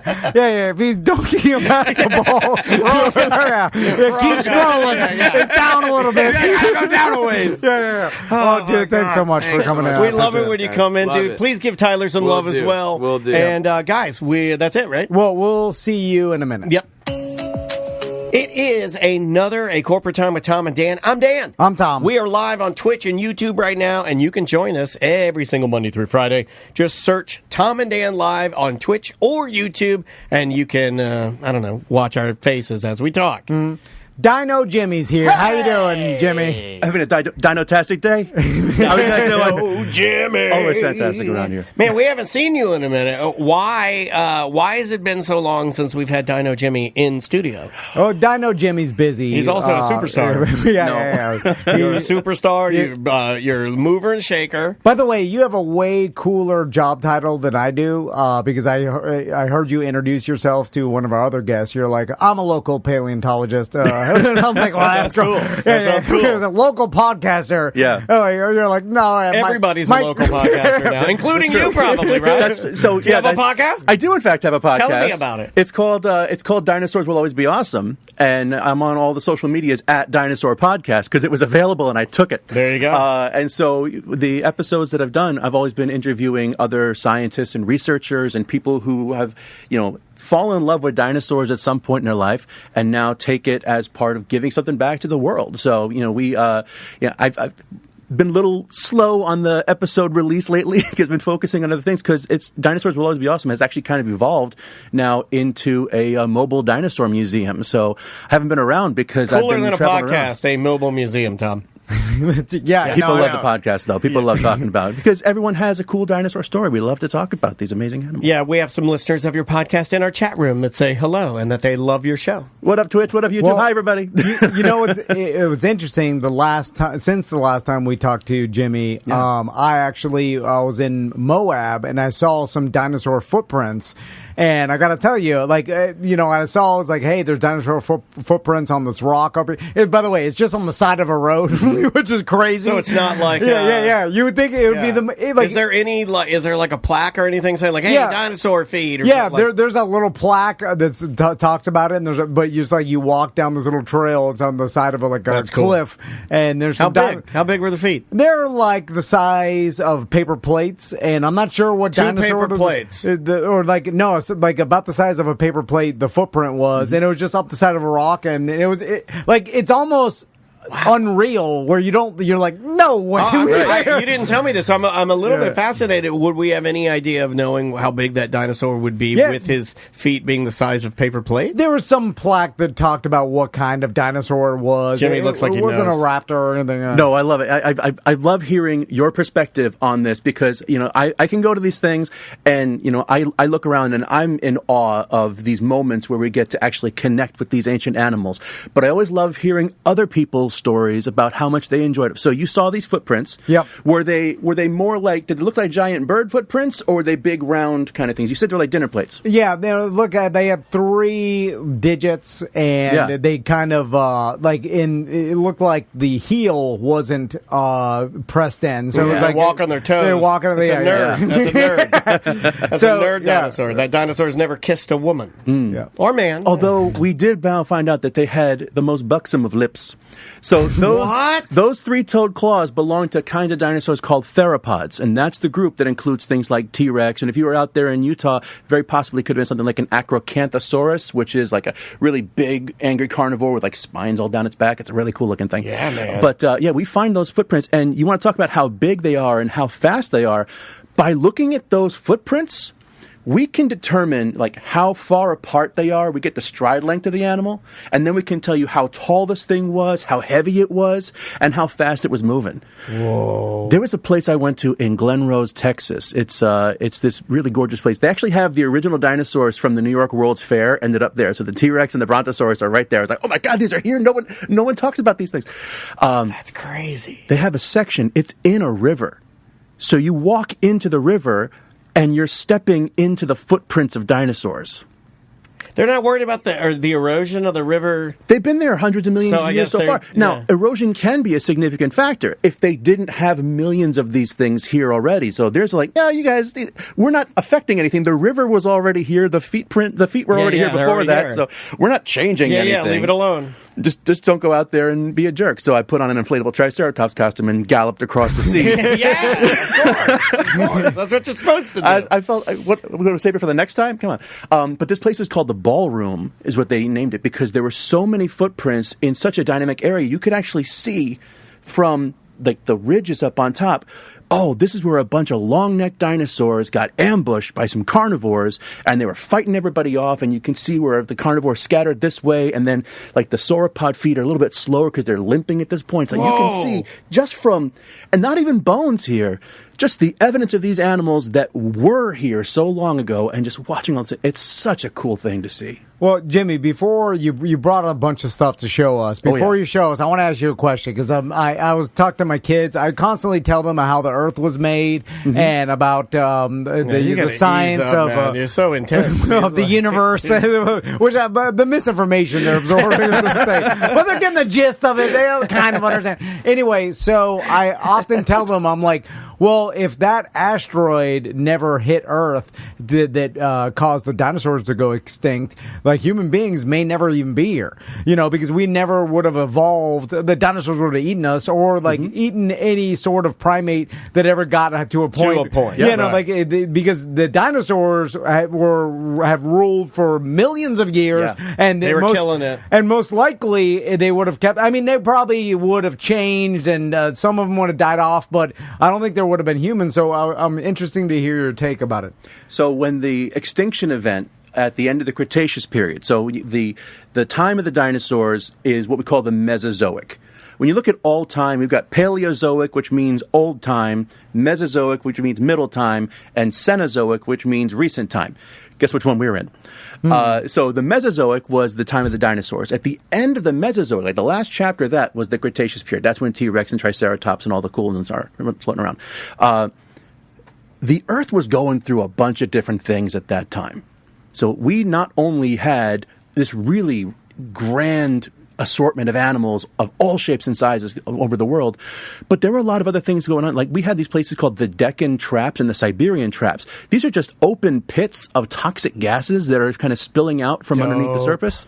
So like when we capture natural gas and stuff now, we can put it into some utilitarian use. But back then, this is just the thing that happens. Don't go near the smoky green pit because we lost Phil 3 weeks ago, and that sort of thing. And so those were getting bigger and bigger. And then all of a sudden, you got this big rock from space that hits the Yucatan Peninsula, and then it shook the entire surface of the Earth. And all those extra gases decided, well, I guess we're going out today. So they all kind of rise up, and they otherwise would have been stuck under the ground. So you had the meteor impact sending dirt and dust and debris up into the atmosphere, just clouding everything out for thousands of years. And then you also have these raging toxic gases that are just now, we live here now, and they're so dense and heavy, like they come up and then they stay at the bottom. Like, you know how when they say, if there's a fire, you got to like stop, drop, and roll and get low because, the oxygen is down here and the fire's up here. The toxic gases were still down here. And so if you were small enough, if you couldn't get away from it, it's what I'm small took enough. you out. I'm small enough, Jimmy. That's why I'm smaller here. That's why I live. That's why I evolved to live. So it wasn't only the asteroid, but the shaking up of these gases. Yeah. Or, that also sounds terrifying. The whole thing you're describing. That was a really rough spring break. From a dinosaur's perspective, right? Because I'm guessing they would just be choked out and die, and if the asteroid didn't get them. Right. How did those ground mammals that we evolved from survive through that? So the ones that were able to either burrow down or fly away from the really nasty areas were able to get away. So is that why we have birds? That's why we have birds. Birds are modern dinosaurs. That's why the footprints that you saw, those big three-toed footprints, look the same as the footprints you see of seagulls if you go out to New Smyrna Beach, or flamingos now that they're back in Florida, because birds are, in fact, living dinosaurs. Not just relatives of dinosaurs, they're just the next page of dinosaurs. So, Jimmy, let's talk about what you brought us for show and tell. I don't even know what it is. This guy's good with a secret, I'll tell you that. So, what do we got here? Yeah, you always have cool stuff. I brought some cool stuff with me here today. And last time I was here, I showed you a bunch of really interesting parts and pieces. And I said, if I was going to come back again, I was going to need to step it up a little bit. And so we're talking about the theropod dinosaurs, and we're talking about the really big, angry ones. So I decided to bring this guy. Wow. Whoa, dude. So, what are we looking at? It looks like a giant dinosaur head with teeth. This is a giant dinosaur head with teeth. This is the skull of a dinosaur called Albertosaurus. Wow. It's a relative. It's an older cousin of Tyrannosaurus Rex. And this guy was absolutely incredibly crazy. Its entire name means Albertosaurus sarcophagus. It's the Alberta lizard that is the flesh eater, because it's got these massive sharp teeth to rip apart anything that's in its way. And you can see if I hold the eyes straight toward the camera, you can see the eyes are up here, so it's forward facing, kind of like an eagle or a hawk. So this guy was a complete predator, and terrifying. Yeah. He looks right at you. Look at, that's scary. Kind of looks like, you know what it looks like? The old Tony Hawk skull. You're right. Yeah. Like that is. May I hold it? Of course. So this was it's a replica. It's made of fiberglass, but it's an exact copy of the actual thing because they don't let those things out of Canada too often. Look how big that is, dude. So where was this found? This was found in Canada, actually in the province of Alberta, and it got the name Albertosaurus because the guy who found it was a guy named Joseph Burr Terrell, and he found it the same year that province was named. And so, we're going to call this state, we're going to call this area, it's going to be Alberta from here on out. And he's like, okay, this will be the Alberta lizard. This is our big dino here. So they couldn't come up with anything more interesting than that. They should have. When you say older version of T-Rex, meaning this obviously came before T-Rex. It came before T-Rex, a couple of million years before Tyrannosaurus Rex, but part of the same lineage. So this would be like a great-great-grandcousin of a Tyrannosaurus. More lethal, considering? Did it... Oh, it depends. Or they're different? They're different kinds of lethal. So this guy's really big, but he's got a very narrow jaw with the sharp teeth that are really strong. Gotcha. In Tyrannosaurus Rex... So I brought just a small piece of a T-Rex here. What is that? It's like a bear claw. So this, I'm going to flip this around. You can actually see this is this little part here of the Albertosaurus. Yeah. Bring it into, I don't know where my cameras are. Yeah, there you go. So this little section right here at the front, we call this the maxilla. So the beginning of the Albertosaurus teeth, and that's what it looks like in Tyrannosaurus Rex here. So it's T-Rex is bigger. I mean, how many times bigger? That looks like more than double. The size. So an Albertosaurus would be... So this would be like right here. Yeah, that's it. Oh my God. Dude, that'll just crush... You could crush like 7 human heads in his mouth. So there's a great event that they just did a couple of weeks ago out in Montana. They do the Dino Shindig, and they actually built a mechanical tyrannosaur jaw where they cast the teeth out of aluminum, and it's dialed into the right, like the amount of bite force, because T-Rex was the strongest bite of any creature that ever lived ever. It'll chomp through anything. Well, that answers that. And so they brought this thing out. It's like, let's start throwing watermelons in here. Let's get a pumpkin in here. And then they just like crunch it all. It's like Gallaghersaurus up there. Just to kind of see what it's like. Yeah. And that's a great idea. It's so clever. So, Jimmy, you brought up something that a lot of people, and I'm sure from doing this so long, the misconception that there was only one set of species of dinosaurs that we all know, and we forget the ones about we grew up with as kids. Yeah, but the millions of years that all these dinosaurs evolved and had time to change and stuff. So, what we know of are basically the latest dinosaurs before they all became extinct, right? And then you got the millions of years prior, where there's all different species of dinosaurs, different types. Now, I'm sure they started smaller and they got to an apex. Is that right? Or because I imagine like things evolved. Yeah, how does that work? Like, what were some of the characteristics of, let's say, this older version of T-Rex? Yeah. What were some of the characteristics of dinosaurs of his time? Did they all kind of fall in line, or smaller? So this all goes down to the very principle of what scientists and educators are talking about when we drop the E word.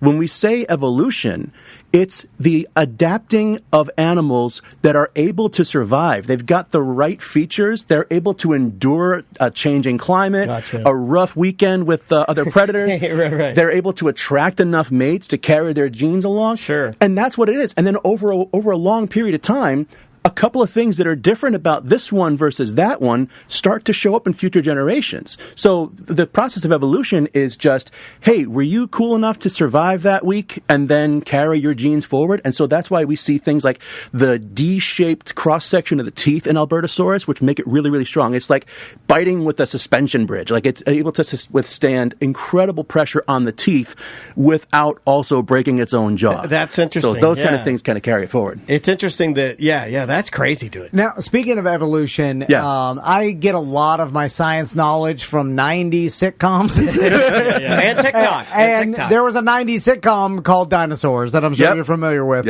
which, by the way, does not hold up. I don't know if the Not the Mama guy, he's going to be at one of these cons, and it's a ginormous black guy. I didn't know it was like a humongous bodybuilding black guy played the baby, not the mom. Nice. We're going to try to talk to him. I want to talk to him. So, those Muppets are like 70 pounds apiece. He's doing lifts all day. Exactly. He's like a muscly dude. The idea of the show is that the asteroid didn't hit. They didn't become extinct until later on. I don't want to spoil it.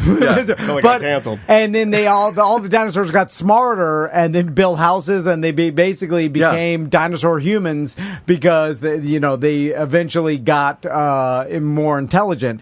But that's not how evolution works, because there may not be a need to get more intelligent if you have enough food, you can reproduce, the environment's right. Like, they probably would have just kept on going, and if they didn't become extinct, still exist today, maybe smaller because the jungles are smaller, or environment has changed, but they wouldn't necessarily become super intelligent, right? So I thought the purpose of the dinosaurs was just the honeymooners without pants.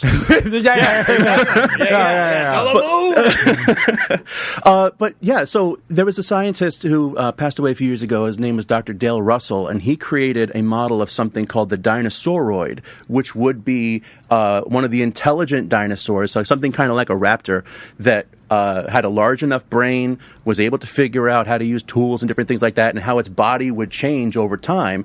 And then it ended up looking like this. Yeah, you're pulling it right there. It's like this really weird-looking green alien kind of creature, but it's the elements of a dinosaur in the shape of a human being. So he theorized that Jimmy. It could have evolved into that? It was a what if episode. Okay. It's like, if we didn't have this, and if we had that, and if everything else on the surface of the earth continued the exact same way, and if they figured out how to turn fire into a tool of some kind, and and if they no longer needed to balance their bodies with long tails so they could walk upright like people and things like that, what would it potentially look like? But the answer ultimately of what happened if the dinosaur didn't go extinct is still Birds. yeah. They just all would eventually turn into birds.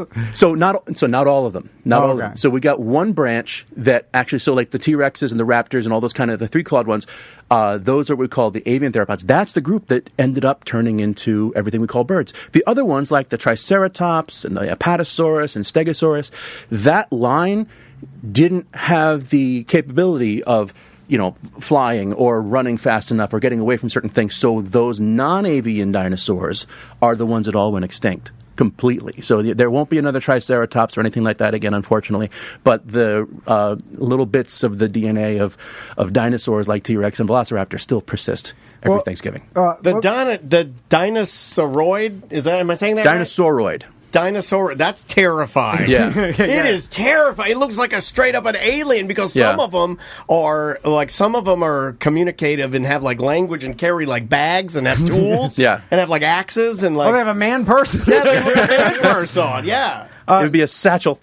So this guy's got a satchel on, Jimmy. Well, Jimmy, let's talk about water dinosaurs. Sure. Because they, from TikTok, there's still some people that are holding out a hope that there's some sort of deep ocean or lake. I mean, obviously, this is where Loch Ness Monster stems from and stuff. And because there's a lot, I mean, they throw out the stat that a certain percentage of our ocean has never been explored, like a large percentage. And there are, huge, deep trenches and stuff that we've only seen a certain percentage of. And they're like, well, there could be an ancient dinosaur living down there, Just chilling. Yeah, he's down there just chilling. And so I'm sure you've heard a lot of those theories. What's your opinion on it? So the answer to all that is we find new things all the time. We find new fossils and new animals all the time. So when we try to explore whether certain things might still be existing in a certain area,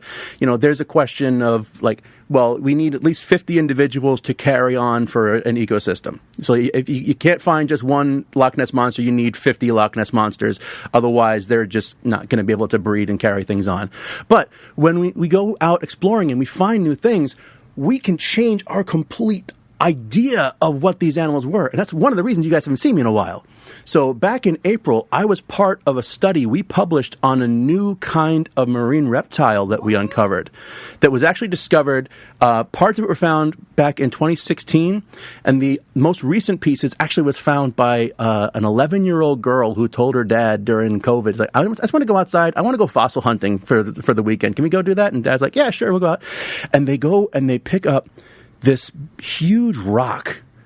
And the daughter's like, this is not a rock. This is a bone. This is some animal face piece. This is something. And the dad's like, no, yeah, it's definitely something. This is from a creature that was alive. We got to find out what this is about. And so they reached out to my friend, Dr. Dean Lomax. He's this fantastic paleontologist out of the UK, who is also one of the world's leading experts on creatures called ichthyosaurs, which are marine reptiles. Kind of looks like a dolphin/shark, but it's huge and they're reptilian. They're very cool looking creatures. So we start studying this thing and we say, not only is this a kind of an ichthyosaur, but the largest ichthyosaur we know has a smaller jawbone than this. Whoa. This is like 20% larger than the biggest ichthyosaur we have ever found.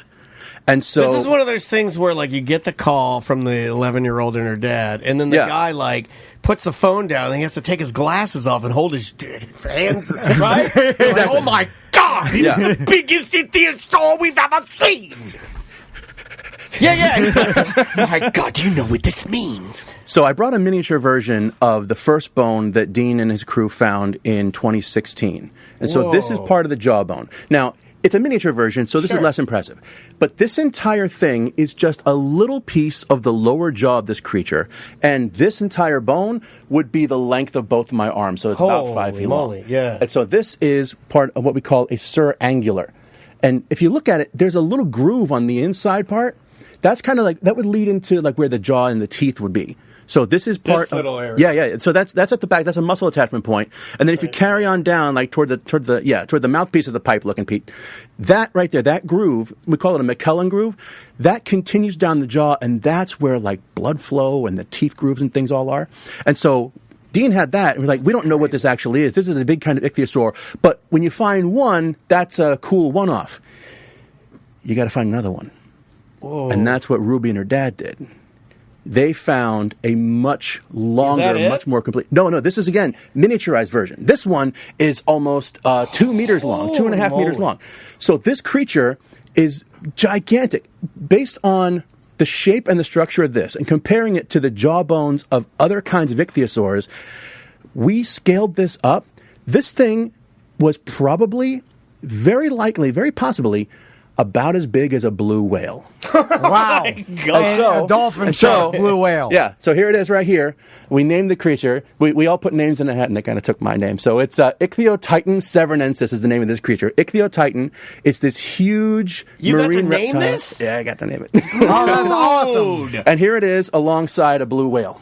So you can get a sense of just how there we are. Just how massive it is. And then again, this is all projection because we're basing it off of the jaws and scaling everything up. It could turn out to be like it's got a blunt nose kind of thing or something like that. No disrespect to the ichthyosaur, but that thing compared to a blue whale, terrifying. Yeah. It's got a pinchy nose. Oh, it's got check that out. Essentially a long,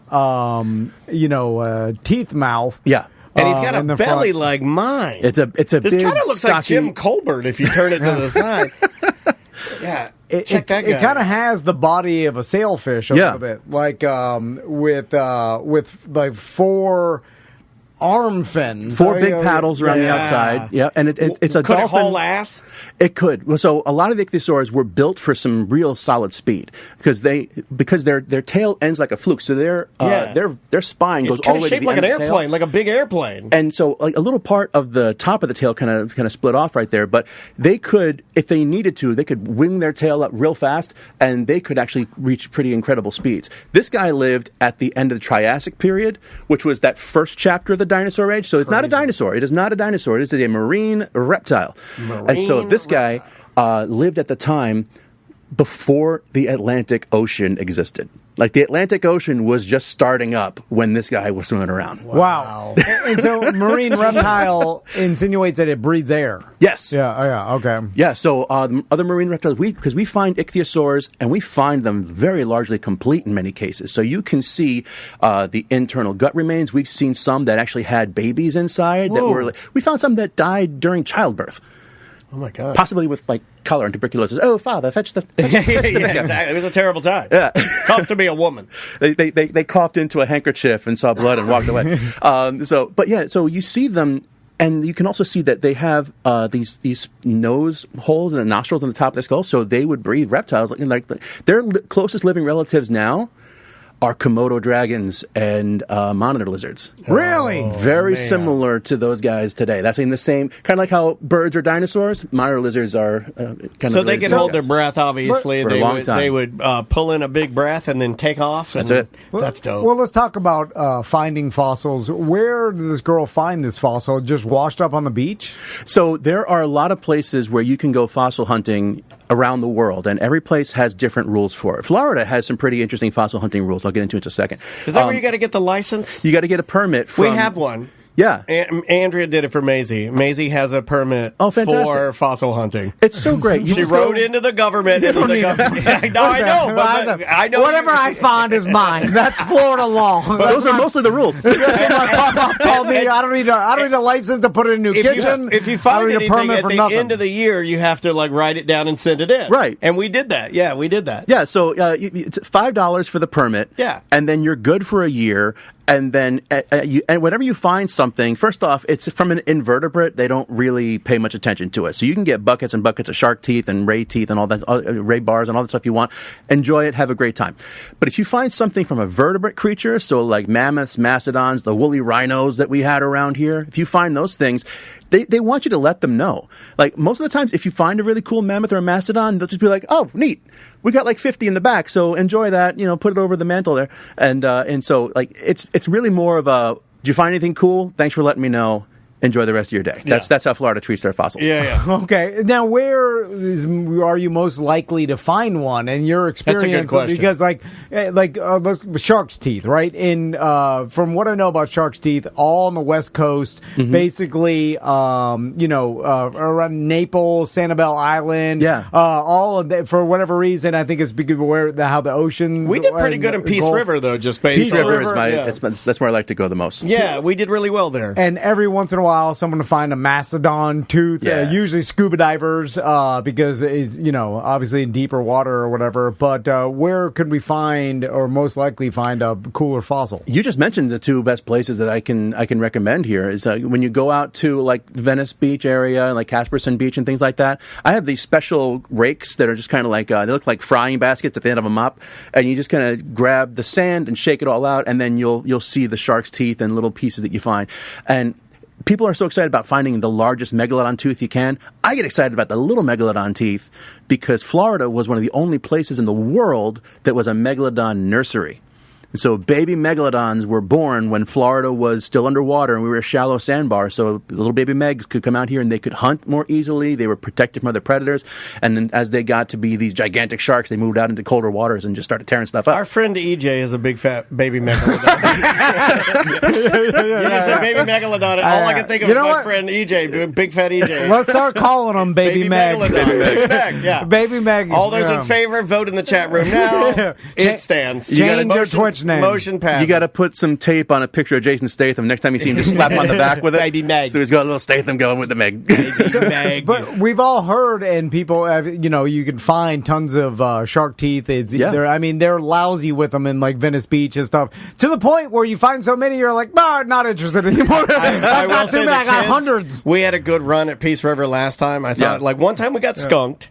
Because we didn't have the right equipment. Oh, no. As soon as the storm kids came. Yeah, it was a storm. But as soon as the kids got all their, they got sifters and everything for people, then, last year, they found tons of shark teeth. To the point where they were like, well, we've done had with enough. This. I mean, we found all of them. Where could I find some jawbones and some cooler stuff? So, ichthyotitan and the other kind of fossils like this were found on the coast of the Severn River, the Severn Estuary in the United Kingdom. So, if you look at a picture of England, if you look up the UK and you see the map, and it kind of looks like a chess piece, and there's that little kind of jutting in portion on the west coast, that entire water body that's going into the island there, that's the Severn Estuary.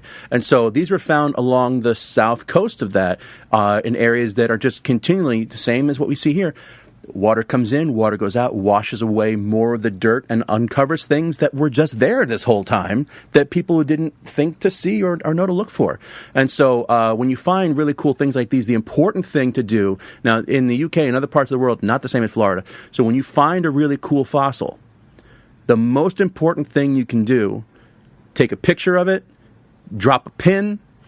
I have apps that I use that let me get the actual latitude and tells me what rock formation, nice. what age of the soil and stuff is, and run it past a university or there's a bunch of different people, here's the fossil project here. You can always send an email to me or hit me up at Dinosaur Podcast. I ID fossils for people all the time. They send me, cool. what is this? And I'm like, it's a cool rock. What about this one? It's just a cool rock. Is this a dinosaur egg? No, it's another cool rock.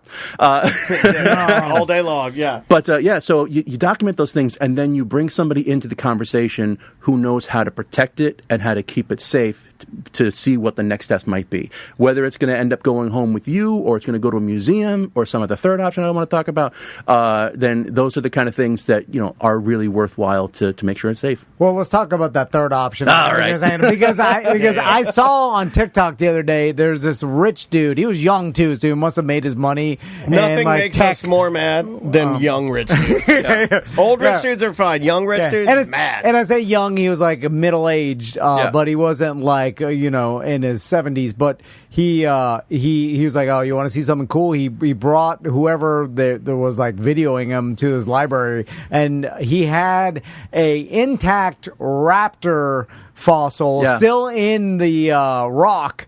I don't know if we talked to you about this last time, but he's like, look, check this out. And then the whoever was interviewing was like, how much did that cost? He's like, $200,000. and so and it was pretty awesome. It was smaller, but it was intact in a rock, and he bought it from some auction. Yeah. So who knows? And I was like, man, how many other rich people have intact crazy fossils that should belong, or you would think be in a museum somewhere, and some rich guy's library about that. So but like, imagine if you didn't know that guy, you'd never be able to see that. If I was a scientist studying raptors and I wanted to see more, like maybe there's an extra bite mark, maybe there's extra feathers on this one, maybe there's a group of babies inside that rock with something else. Because there's only a finite amount that we know of. Yeah. The conditions to make a fossil are so rare. Everything needs to die near water and then be left alone. And those are the first 2 steps out of like 150 steps to make a fossil happen. So that's why it's so hard to find things that are complete and all together. But when you see those kind of things together, it's like, I wish other people could see that. Not too long ago, there was the story of Apex the Stegosaurus. That was the one of the most complete Stegosaurus specimens ever found, and it was up at auction at Sotheby's, and it went for some ungodly amount of money for this, like $42 million, I think, was that for this Stegosaur. And the guy who bought it with the intent of saying this needs to stay in the U.S. It needs to be in a museum. So hopefully he's gonna end up doing the right thing with it. Once now that he's said that's what I plan to do. He's bought other things before and put them in places for display. And he actually just recently moved to Florida here too. So if he's looking for a place to store Apex, I got some room. Put it right in front of Cappy's subs. Because I'm sure some sheiks buy these things for their mansions and other make it into ashtray. Other rich dudes just buy it for display in their house. I bought the unlistened to Wu-Tang album, and I'm just sitting on it. What's the rarest fossil that's out there that's the coolest to you? Like, as far as like personal fossils. Yeah, like the You're fossil, talking about his white whale that he wants to find? I don't know if it's the most complete. Mine is bigger than a whale. Cooler, definitely cooler with that menacing snoot. Yeah. So there's the things that I want to still find, and that I think I haven't found yet. Going back to your message a second ago, so my favorite fossil that exists is the Tyrannosaurus called Stan.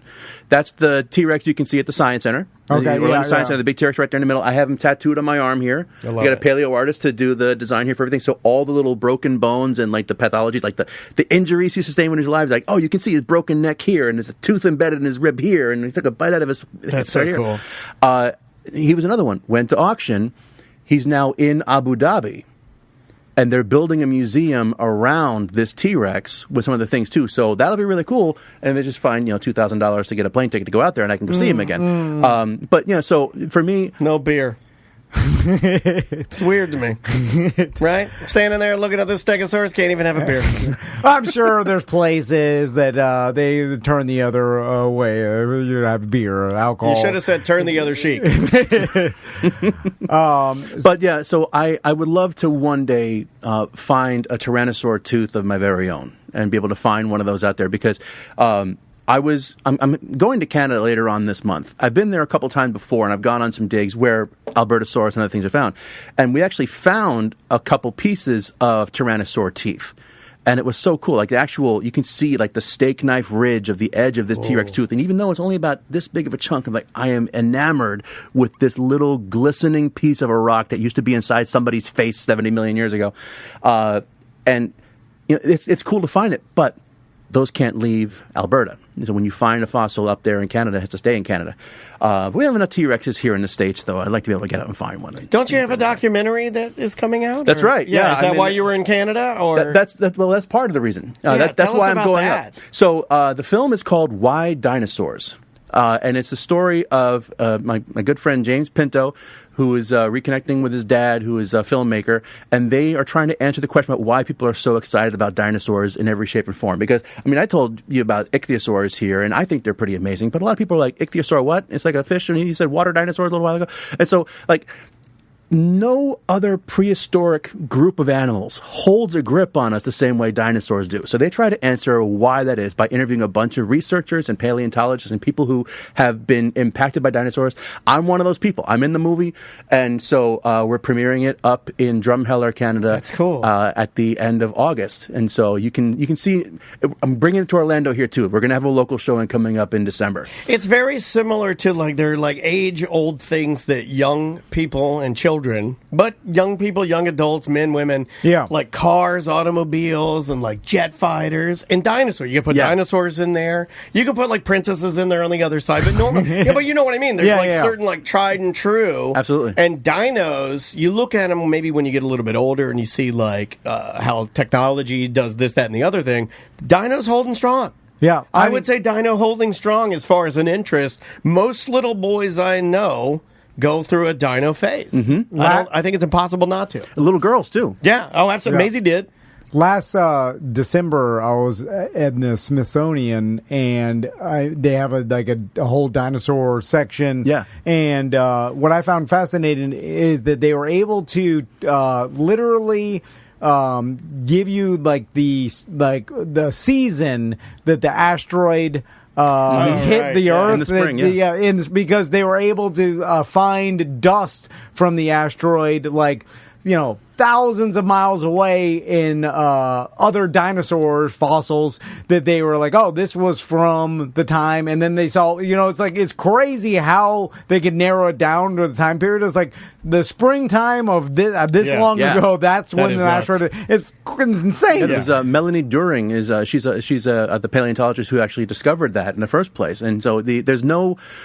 Dinosaurs are amazing and they're awesome in their own right, but when you say something to me like molten glass shrapnel, I'm well, now let's talk about this for a little bit. And that's what they found in riddled in the legs and the gills of fish, and that's how they were able to narrow it down to the spring, is because so many of the creatures that were in this particular lake in Tanis that was riddled with all of this shrapnel were the kind of fish you only find in the springtime.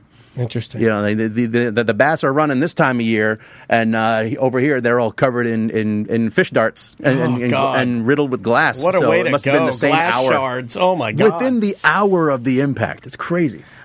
Is there anything that's still a mystery out there? It's funny how there's the other when you theories and evolution and the evidence that we have, the argument against it was we still don't have a complete species exact fossil record of it, so that means it's still up in the air. It's no, we have hundreds of pieces of evidence pointing towards this, and just because there's gaps in it doesn't make the whole thing untrue or still up in the air. It's just but you're pointing at small things where we're never going to have a full fossil record of every species just because it's so rare, like you said. But are there any questions about dinosaurs that are unanswered that people are still waiting for maybe the discovery of the answer? Oh, tons of them. Okay. Tons of questions still. We're trying to figure out a lot of things that have to do with behavior. We know what color and what skin texture a lot of them had now. We used to know, we just assumed all dinosaurs were gray or green or just lumpy or things like that. And now we actually have skin impressions. We have entire mummified dinos where we can see their internal organs. We can see what the last meal of a dinosaur was. And there's a dinosaur that's up in Canada. It's called Borealopelta. And they looked inside the guts of this animal, and we found bits of undigested plants that had still been burned. So we figured out his last meal was going through a forest fire and just picking up anything that was still floating around. That's hardcore. And it's insane, right? Yeah. Exactly. Yeah. And so there's always more questions to be answered. A lot of them are, what did they actually look like? How do they actually sound? Could they run as fast as we think they run with our models? And these are questions that the answer is less important than the pursuit of the answer. Gotcha. There you go. They can continue. For instance, right now, we started this conversation with how we know so many dinosaurs, and as we were kids, there were 15 dinosaurs you needed to know. That's it, right? They were all on my placemat. Yeah. Any idea how many dinosaurs we've discovered in 2024 alone? Oh, in this year? This year, okay. We have found and not counting Ichthyotitan because marine reptile. I mean, right. Yeah, I mean, it can't be that many. Is it going to surprise us? Should I go 50? I'll go 50. 50? How are you find 50? I don't know. I'm just throwing it out there. I'm going a baker's dozen. Okay. 13. Closer. 28 new dinosaurs. I don't know. I feel like 28 feels very close to 50. I mean, that's insane that we discovered 28 new dinosaurs just this year. Just this year alone. And they're from all over the world. I picked a few of them that had some of the best names, though, because as you find new things, you got to give it a cool name. Like we called this one the Ichthyotitan because it was a giant fish lizard. But there's other really cool ones that I like. Like the sexy radipotamus. There's Tiamat. Tiamat, which is named after a Mesopotamian serpent mother goddess. Ooh. And this is found in Brazil. It's a titanosaur, so it's a huge, long-necked dinosaur. This thing would have been massive. The fossils we found were mostly a bunch of the caudal vertebrae, which means the bones of the tail, making this the oldest Brazilian butt lift in the fossil record. You got me. Hold on, I got a dinosaur joke. That's all right. I was going to eat a lot of puss. That's the only way you can go. I'm sorry, we have to cut. No, it's all good. You're good. You're sorry, Jimmy. It's lick a lot of puss. Oh, sorry. The eat a lot of puss. Doesn't even make any sense. There's another one that was recently discovered I think is really kind of cool. It's Loki ceratops. Is that because of Thor? Yeah, it's because of Loki. So it's a ceratopsian. So it's kind of like a triceratops. It's got 2 horns on its head instead of 3. There you go. And the horns kind of curve up and out like Loki's horns from Marvel. Love it. And so they said, we're going to call this the Loki ceratops. And all the paleo art for it was like in green with gold and things like that. That's cool. They were leaning into it, yeah. That's cool. So, Jimmy, where can people find your podcast first? And then August 24th, aren't you at the Science Center for Fossil Hunters? Yes. So I'm going to be doing a presentation with the Florida Fossil Hunters. It's another organization near and dear to my heart. You want to go out and find some great fossils. The Florida Fossil Hunters are going to help you have a great time. I'm going to be talking more about Ichthyotitan. I'm going to have some of the fossils there you can actually see and experience. And that will be at the Science Center on August 24th. But you can always find me. And so our organization, it's a mobile dinosaur museum. So we bring real and replica fossils out to communities, and we love your support and kind of reach out to us. You can check us out at dwaba.org. That's DWABA, which is short for Dinosaurs Will Always Be Awesome. Oh, I mean, you're the best, man. Jimmy, we love having you on the show. Your energy is just it's amazing. I love it. I wish you fire me up about fossils. Me or my sons had a shred of the passion you have towards anything. I'm jealous of that. I'm like, oh God, look how much he likes dinosaurs. I don't like nothing that much. Nothing. He even keeps some of his keepsakes to remind him of the things he loves. Listen, before we go, I brought you guys some dinosaurs of your very own to put together. Bring us toys. You're so kind. Thank you, buddy. Oh man, you're too sweet to us. Have some fun with that. Much. Oh yeah, they're very cool, and the models that come out of these are way better and way more accurate than they deserve to be. You're very kind. I could tell by the plastic. This one was found in China. This is a consumer octopus. Fantastic. All right, we will see you tomorrow. Welcome to A Corporate Time with Tom and Dan. I'm Tom. I am Dan. Our lawyer, Mo DeWitt's here. Hey. How you doing, Mo? Hey, guys. I'm doing well. Very good to see you. Injured on the go. Just call this guy. Oh, it was delayed. Still beautiful. I figured out that if you don't come in here in the morning before we start and hit everything like an old man's joints, everything will have a bit of a retard to it. Am I allowed to say that? That's in the musical sense. I don't know. That's in the musical sense. Yeah, you need to warm up the equipment. Yeah, exactly. So that was truck. I apologize for the bit of a delay on the Mo sound effect. So, of course, the Just Call Mo Comedy Jam is coming up September 5th. Yes. It's going to be Thursday, September 5th. You can get your tickets at orlando.funnybone.com. David Jolly. Or Mo Comedy Jam. Or Mo Comedy It might Jam. be a little easier. Yeah. MoComedyJam.com. We got David Jolly, Sabrina Ambra, Ross McCoy, Donald Evans, Rue Nafasat, and Austin Kleeman are all going to be there. It's a heck of a good lineup. Well, you actually forgot somebody on the lineup. Who did I forget? You, let me see if I can get this guy out. Oh, he's got a gun! Is it a gun? It's a satchel. It's, the Mo Puppet will be making an appearance. Oh, God. Oh, my God. That's like the Baba Booey puppet. That's like the Gary puppet, You're embarrassing. Ticket sales just went down immensely. Mo, why do you have a Mo puppet there? I mean, I don't know. Why do we do any of these things that we do? I mean, this is not what I picture when I went to law school, Tom. That's what you're asking me. That is glorious. Look at his tiny little polo. Me and Daniel were asking this morning. I don't know if your ears are burning. Is my puppet here? Where's Mr. Snarts? We were asking, does Mo like doing all this? I did that. Is Bustecker forcing it? And I'm like, well, he was doing it before Bustecker, but I don't know. Back. Let's pull the curtain back. Because I wouldn't like doing it. I'd be like, I'm a lawyer, goddammit. Let's pull the curtain back. I'll talk to the judges, the jury. Isn't that the end of TMZ? He's like, I'm a lawyer, damn it. I think that's the ending. That's the Harvey. That's his brand. I'm a lawyer, damn it. Let's pull back the curtain for a second. Yeah. I said, because we usually like to ask you a law question or something like that, but normally we just come in here and talk about, because there's only so many personal injury things. Some. Yeah, we've got some to get to. But I did say to him, and all of my ideas are stupid. I think this now, but I said to Tom, I go, let's pull the curtain back a little bit and let's ask Mo if sometimes he gets tired. You wake up on a Tuesday and Bustecker's like, get your in-sync clothes and head down to Lake Eola, you BOS. We got to film these videos and get some clients. You're going to stuff some chicken parm down your throat. Where's you got chicken parm on your puppet, you idiot. Why do you think I fled the country for a while? I don't know. Yeah, exactly. So where do you get ventriloquist dummy? Where do you get Ryan that's above my pay grade. All right. Somebody else ordered this thing, but he's great. Yeah. Oh, his pants are falling off. Oh my God! Well, you could use that in your act. So when did you acquire this Mo dummy? I think he just came in last week. Who do you call a dummy? Hey. Well, you know the pit. So can you do any of the ventriloquism? This is actually the first time I've seen the puppet in person. Okay. And he came in a little bag and everything. And Bustecker brought him in. Like, Bus, are you the handler of the puppet now of Minnie Mo? Is it? Can we get a Daniel? I got your mic on. Is it Minnie Mo dummy? I don't think we have an official name of the puppet yet. We'll be running a contest. Mo, but I'm sure we can come up with something better. What were you going to call it? Lil Mo. Lil Mo. Okay, how about Slow Mo? How dare you, sir? You'd have to do a voice though.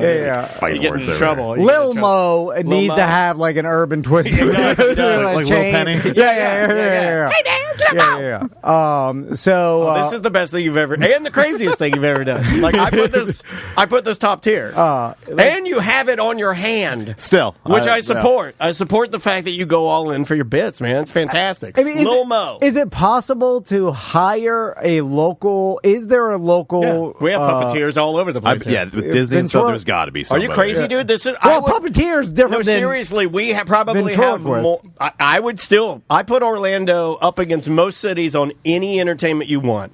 You want it? You want mariachis? We found them. You want a whip lady? We got her. We got everything in this town, man. It's a weird town. At Orlando Funny Bone, let's do a murder trial where the Little Mo is doing puppetry. So wait, Lil Mo is the attorney? And who's on trial?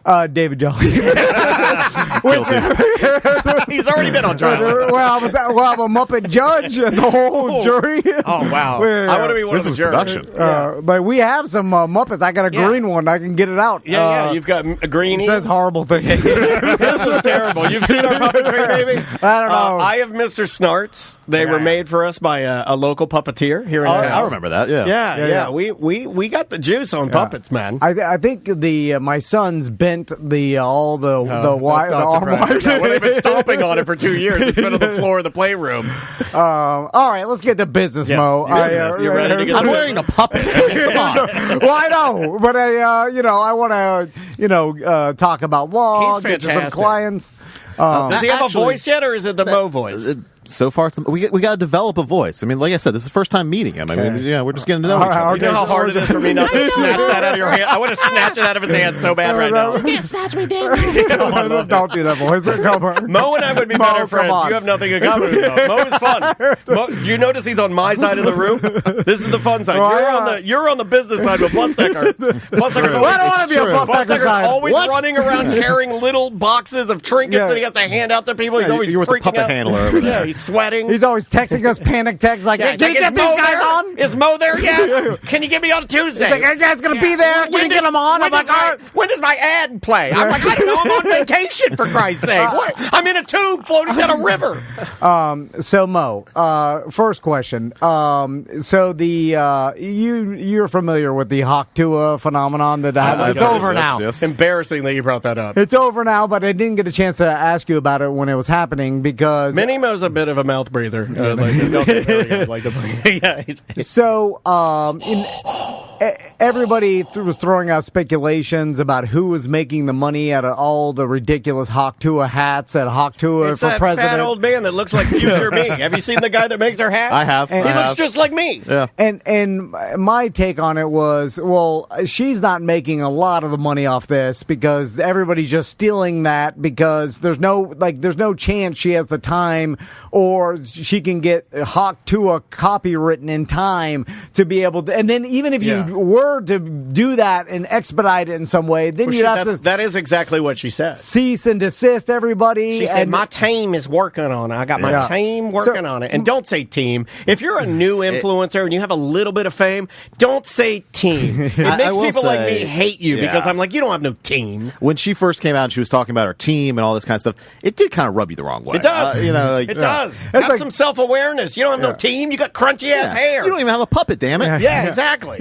You have to be humble when you start from nothing and you're famous for nothing. It's hard to be humble when you're perfect in every way. So, Mo, look up that song. The likelihood of her getting Hawk-Tuah, that term, even copywritten. I was going to say she can't get Hawk-Tuah. Trademarked. It's trademarked. Or trademarked is unlikely for her to do it in time enough to then even have the possibility to cease and desist everybody or even lawsuit. So what's your take on it, Mo? I mean, she can file it. It doesn't take that long to file it, but to get the actual trademark approved is going to take a while.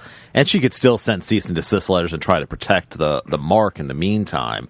But, it happens so quickly and the attention span is so short now where, even if you can get people to stop producing that stuff, can you get your own merch out there fast enough? And it's just almost impossible to keep up with how fast the internet's going to move on that. So, from a legal perspective, she can trademark it. She can try to protect it. But by the time the trademark's actually approved, unless she has some sort of longevity that nobody is anticipating here, it's probably not going to do her much good. Is any of the system changing at all because of the speed things are moving? That's a great question, do you see? Because for a long time, people have been preying on the fact that the system is slow. I mean, that's how basically the music industry changed. They just, they could not stop. Change the law fast enough for downloads and things to just happen. Same thing with internet movies, which ones. And then it happened. Spicy ones. It changed, the culture and the environment changed faster than the law could. Are they trying to do anything about that? I mean, it's the government at this point. They make the filing online, but it still takes months to get trademark approved. So it's not moving that much faster. Gotcha. And you saw with the music industry, it basically took it to where the music industry had to basically almost kind of shut down to where they said we can't make any money before anybody did anything with it, right? I mean, it kind of took it right to the brink before it got pulled back. Gotcha. If you're just joining us in the chat room, yes, Mo DeWitt has a puppet on his hand, and you shouldn't be scared of it. He has a puppet of himself that he has his hand inside of, and it's Lil Mo. Bustecker brought it over. It's super cool. You know how hard it is for me to talk about it, but I love it. It's my favorite thing now. Did you notice? I haven't said a word because I'm just watching you, watching Mo, watching you, watching Mo. And it's great. And then I look at the big smile on Bustecker's face, and I realize this was all part of his plan. Yeah. This is Bustecker's plan to bully me because he knows that I don't want to. Advanced bully. Hats off to you, buddy. You don't like puppets? No, it's not that. It's just I'm having a serious legal conversation with my lawyer. Make believe freaks him out. What's not serious about this conversation? Yeah, look at that. And I will say this is going to be my last appearance on the show. Lil Mo will be taking my spot moving forward. Oh yes, can I build Lil Mo like a stage? Absolutely. Oh my God, I'm building him a stage. I'll talk to you behind the curtain. I'm like, I know you're back there, Mo. Next question, Mo. Before we get to the next question, can I actually give a shout out to Mr. Ross Padgett? All right. So I just want to say I was at Universal Studios yesterday. I took my kid there. Okay. And he was obsessed with the Scooby-Doo characters. And for some reason, when the Scooby-Doo characters left, when Shaggy left, he thought that Shaggy was coming back to him to eat pizza with him. I don't know what was said, but he sat on this bench for a half hour in Universal Studios waiting for Shaggy to come back, and I could not get him to move. Okay. So finally I came up with the idea of, I texted Ross and said, can you call me in your Shaggy voice and tell my son that you have to go solve a mystery so I can get him off this bench? Within 30 seconds, he was on the phone doing full-on Shaggy voice. That's the greatest thing. And telling my son that he had to go solve a mystery at the Haunted Mansion. So thank you, Ross. I just wanted to give him a shout-out. American hero. American hero, right? That's a hero's... I wish I had the power to just make someone tap dancing for me. That's always been my dream. I thought you were going to say I've never had the power to do a voice or something. Like, if Mo called you, if he were at Universal Studios and needed, let's say, the character, Tom Van's famous character, the Sheik, to call. Oh, I start dancing. I know where my bread's buttered. You only do one character. It's the Sheik. Yeah. Or if my son wanted to talk to the guy who jumped Gravedigger. Your son would have to be 50 years old. Boom shakalaka. I've shown up at child or kids' birthday parties. And one of those kids is kicking currently for UCF. Go the Boomer. Punter for UCF. Go Boomer. So Mo, I like TikTok. I don't know if you're a fan. I've been on TikTok. But as I'm scrolling, like they show me ads for things that they know I want to buy. Blue Chew, hair loss medicines. Oh, man. Lil Mo, you should use the Lil Mo voice. If it Lil Mo should be like, you need those blue chews because you can't get it up.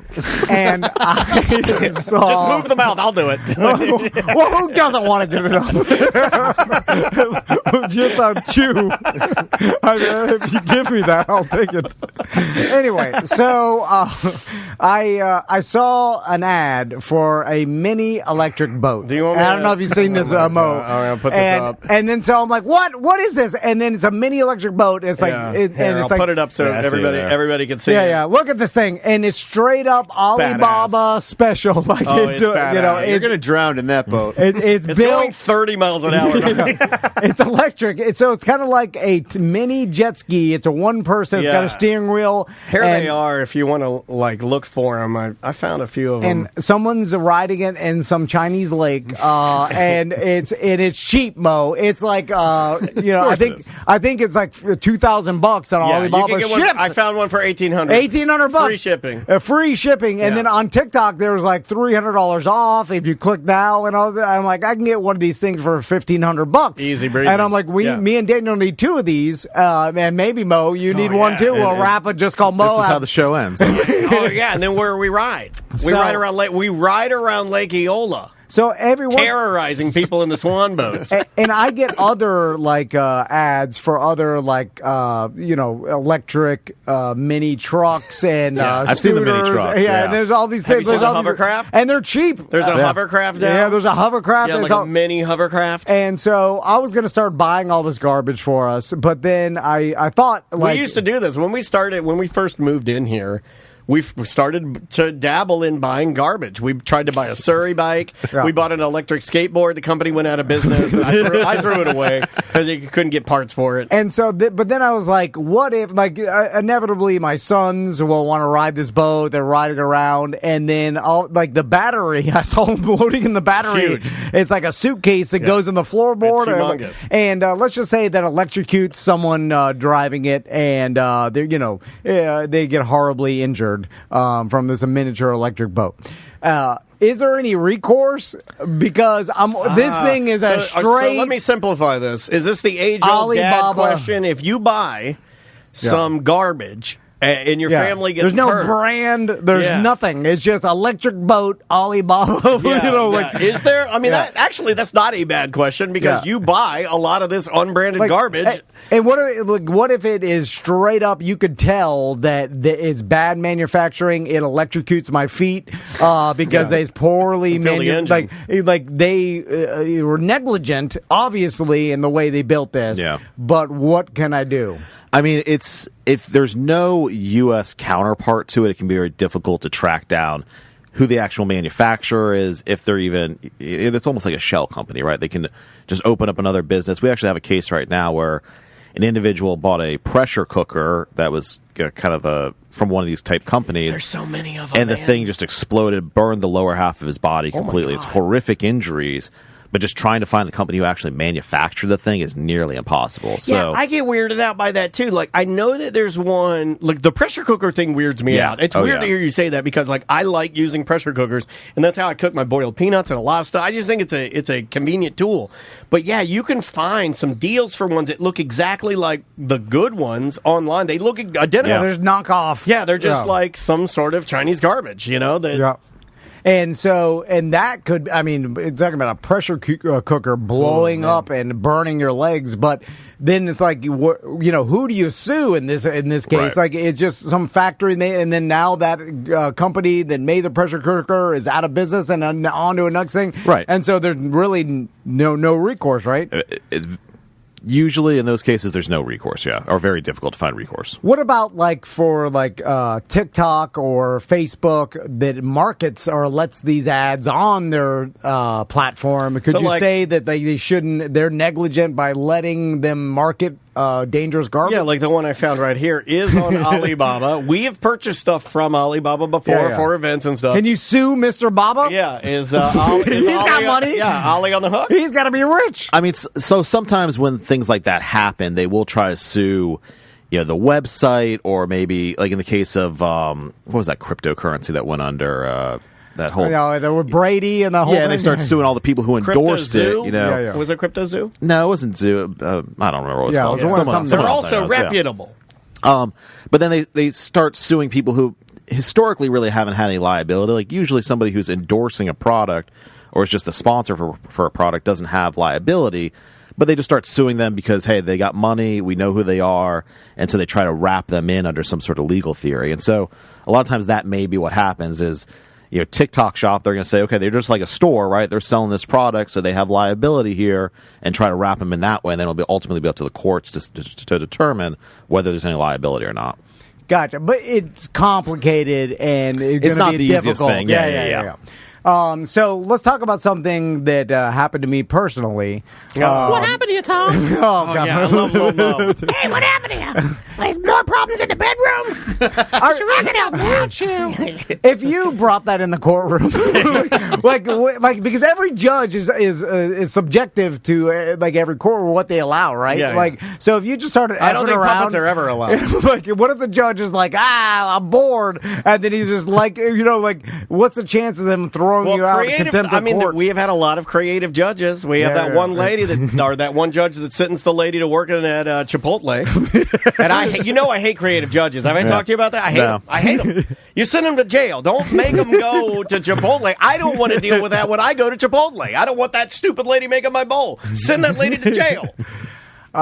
So Crystal recently got injured. And I was about to call you. She was on the go. Because you guys never stop. When they go on vacations, it's like, this vacation has to be on the go. You know the deal. And I'll just, the whole story is last Friday's ACT, Tom versus Giga Chad, if you want to listen. Yeah. But long story short, we went mountain biking. We had no business mountain biking. We had no idea what we were doing. We'd never even ridden a mountain bike. I have, but Crystal and the boys, anyway, you don't need to preface. They hated it. Crystal got injured, hurt her knee. She ended up going to the hospital. She couldn't breathe. She's a grape lady. She was like, and the hospital, trauma unit. Then all of a sudden, it's racking up. Like, my God, $60,000 medical bill. Then Tiger King never financially recovered from this. I'm just head and hands. And then now she's going to physical therapy. I told her not to go. I saw it. I was like, no, I'll tell you what to do. You can look at YouTube. We have a group calendar, and I saw all of the physical therapies getting, because you can see them pop in, and I'm like, it's a money. That's a money. That's a money. Just look at YouTube. The exercise, you put your knee up. I'll tell you how to do it. Anyway, so it's all this, and she wants to do things the right way. Anyway, so now I don't like taking financial responsibility for my actions. I don't know if you do that. I don't either. I hate that. I hate it. I'm a cut and run kind of a guy. Yeah. I like that. I just when things go poorly financially, I do the good Charlotte dad, and I'm out. Yeah. But anyway, I have a bug out bag for this show. When this place, And honestly, now that I look at it, like, this place has got some money. Like, it's, Aspen Snowmass. They were rich. Anywhere in Aspen's rich. You didn't play it right. She immediately should have pretended to be dead. And and I know we signed a bunch of this. Do you know how good? I had to sign a book. I didn't read it. It doesn't matter. Do you know how good I can fake a seizure? I can froth. I can bubble out of my mouth and stuff, man. I can blow snot bubbles. And it wasn't their fault at all. Whoa. Let's back that up a little bit. Crystal, I don't know what she's doing. She don't know what the hell.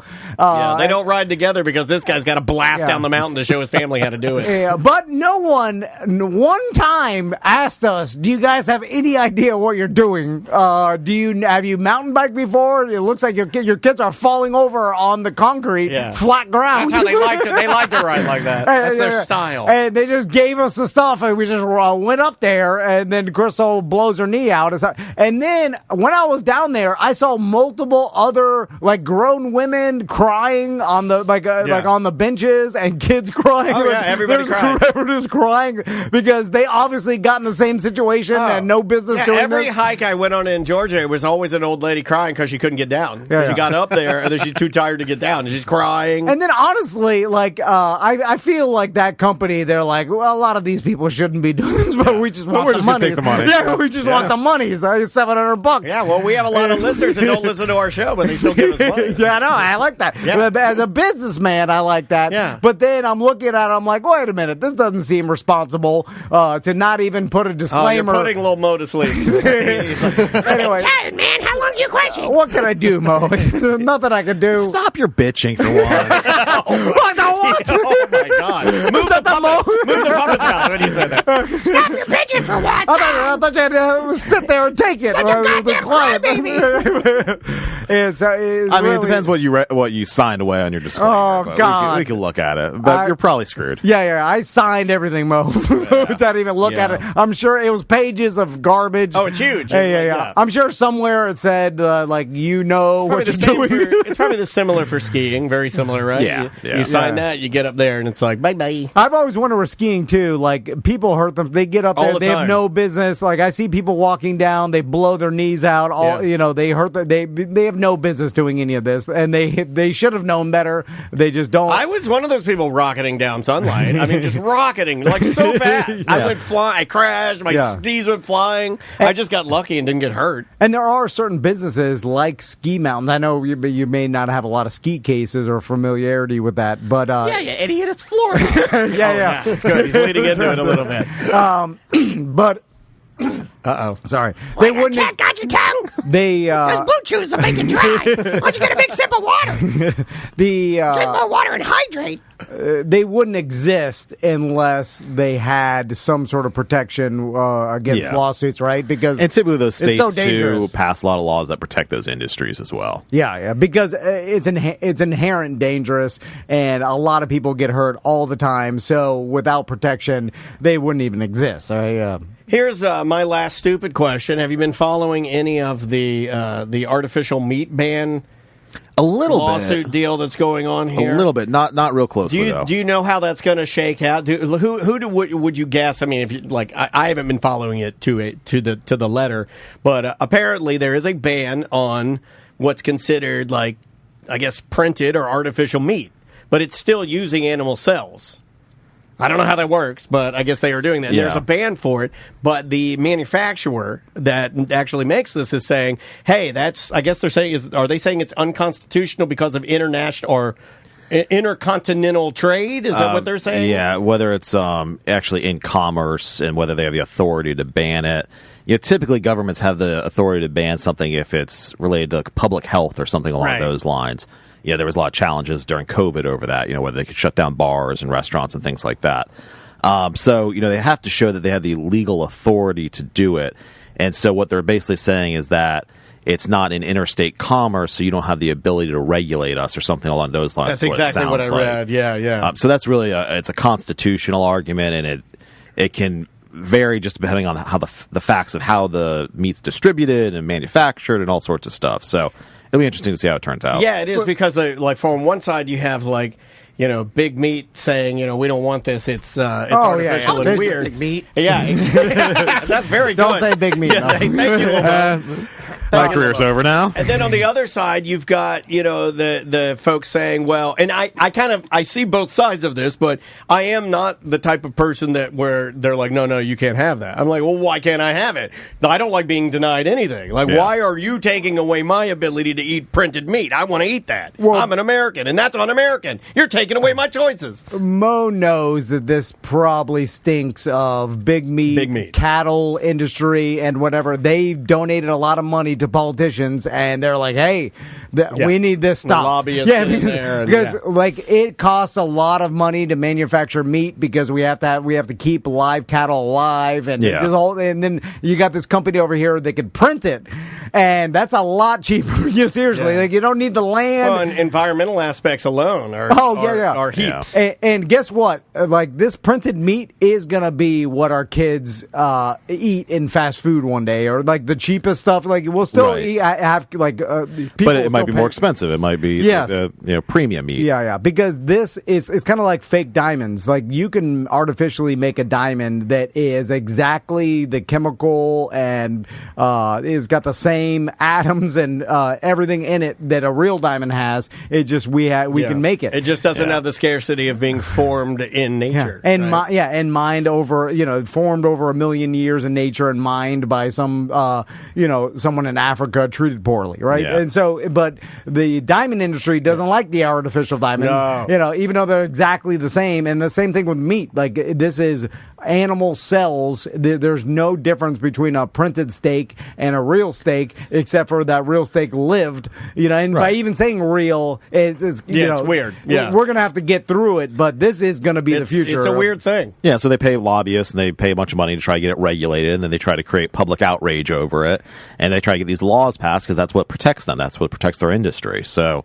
I think you're absolutely right. I mean, the way the world really works is you pay money to the lobbyists and they get their government officials to do whatever they want to do, and then we get these laws. I enjoyed this one because it's one of the first times where there was an argument where I was reading the article and I was like, okay, well, I look at artificial meat and I'm like, as a meat eater and as a person whose favorite food is barbecue, I don't necessarily look at printed meat and go like, oh, yeah, that's what I want. Right. But I'll eat it. I have a feeling I probably will eat it. But on the other side of one thing that I totally hate, and I said it earlier, I hate it when people are like, you can't have that. Why not? Hold on a second. For money? For what, for what reason? For your reasons? Right. I can't. It's banned. Then I'll tell you what I eat and what I don't eat. Exactly. I may not want to eat it, but don't tell me not to eat it. That's a bad argument for them. They need a better argument if they want to try to prop it up. That's not the angle to go in, because I think a lot of Americans, especially in Florida, where I see a lot of hey, don't tread on me. We like to be free in this state. Don't tell me I can't eat printed meat. But it's funny because I like when someone takes a stand I'll never eat printed meat. Disgusting. Probably already are. And they're eating the pink slime nuggets and fast food. You're already eating trash. The lowest quality Winn-Dixie tube meat from some cows at a slaughterhouse and all diseased. He's like, most of the people that are anti-printed meat are probably eating already horrible things to begin with. So, no, I know. Go through your diet before you prop up that argument. But the thing is, the big meat industry will get them with memes and things, because you don't understand the influence some of these companies have over society. Oh, yeah. They have $1 million marketing companies, and those companies are paid to inject the internet with 10,000 memes. They'll just outsource them. Yeah. They've got tons of outsource companies that they pay in India and China or whatever just to put out memes. Well, no, that was in the article. They're trying to make one of the things that they mentioned in the article, it goes along with exactly what you're saying, is the memes that they'll produce will be of that of the meat being produced in what does look like a lab, because that's very disgusting to people. People don't like the word lab when related to meat. You think animal testing or cosmetic animal testing, or animals dying when you think of lab. But they're like, it's not like that. It's more like a brewery. Like, think of like walking into any brewery, like an industrial kitchen, like an industrial kitchen, and they're not going. The memes will be lab coats and nerd. He's shooting They're like, the do you rat. want to eat this? What is this? It's fake. So and then you're right on. You're right on. Then they'll show a cow in a pasture, and they're like, you want to eat this? Look at this. And then meanwhile, that cow is diseased, shaking in some pen. Yeah, and you gotta bolt its head.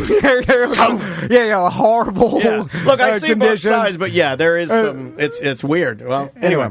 All right, Mo. I am extremely excited about Lil Mo. Now, is Lil Mo going to perform at the Comedy Jam? We're working on something. We'll see. Okay. All right. Definitely making an appearance at the very least. I will offer up Mr. Snarts if you need any extra characters. I'm here to make it successful. And Daniel and I will be out at the Comedy Jam. Yes, we will. And we want to see all of you guys out there if you've never been to one of these. It started as a virtual... During COVID, Yeah, it started as a virtual COVID kind of a vehicle. And now it's even better because it's live and we're out there at really great venues watching live comedy with our friends. And Mo, I love that you're doing these events. And they're all for charity, too. Awesome. And this all supports an awesome charity. But Mo's events and the way he's able to do them, all the money does go to charity. And so that's why I'm so happy that Mo's doing this for charity because it goes to... Hey, can you talk about this? We're like, Yeah. 100% we can. Yeah, and so it's awesome what you do, Mo. I appreciate it. Thank you. I mean, it's all Little Mo's credit, obviously.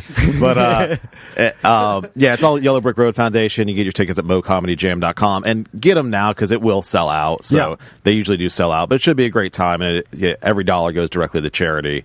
It's a good time. Somebody in the chat room is reminding me Mr. Snart's catchphrase, and they said that Lil Mo will have to represent Mr. Snart's for sexual misconduct.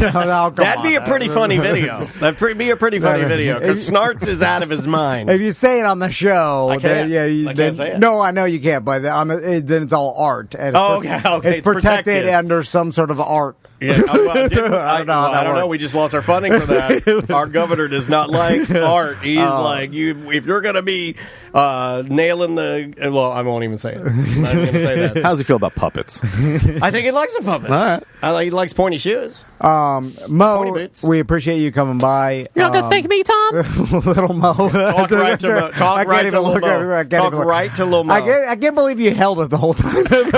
I was trying to wait you out. I was 33 minutes of holding that puppet. He's a gamer. Yeah. I bet he could go I bet he could do the whole day. Drive around. He's driving the Momobile. Sticking his head out the window. He's going to eat chicken parm with Lil Mo. We should get Lil Mo in a chicken parm video. Yeah, you could eat chicken parm. Maybe we can get it off the kids menu for Lil Mo. Yeah, get him a Lil Mo, and then you get like a little felt chicken parm that you can put in his mouth. I'm really into this, man. Like more than the look on his face is like, oh great, yeah. Because Snarts is coming. I'm bringing my puppet in. I didn't know we were allowed to have puppets here. Injured on the go. JustCallMo.com, and we will be right back.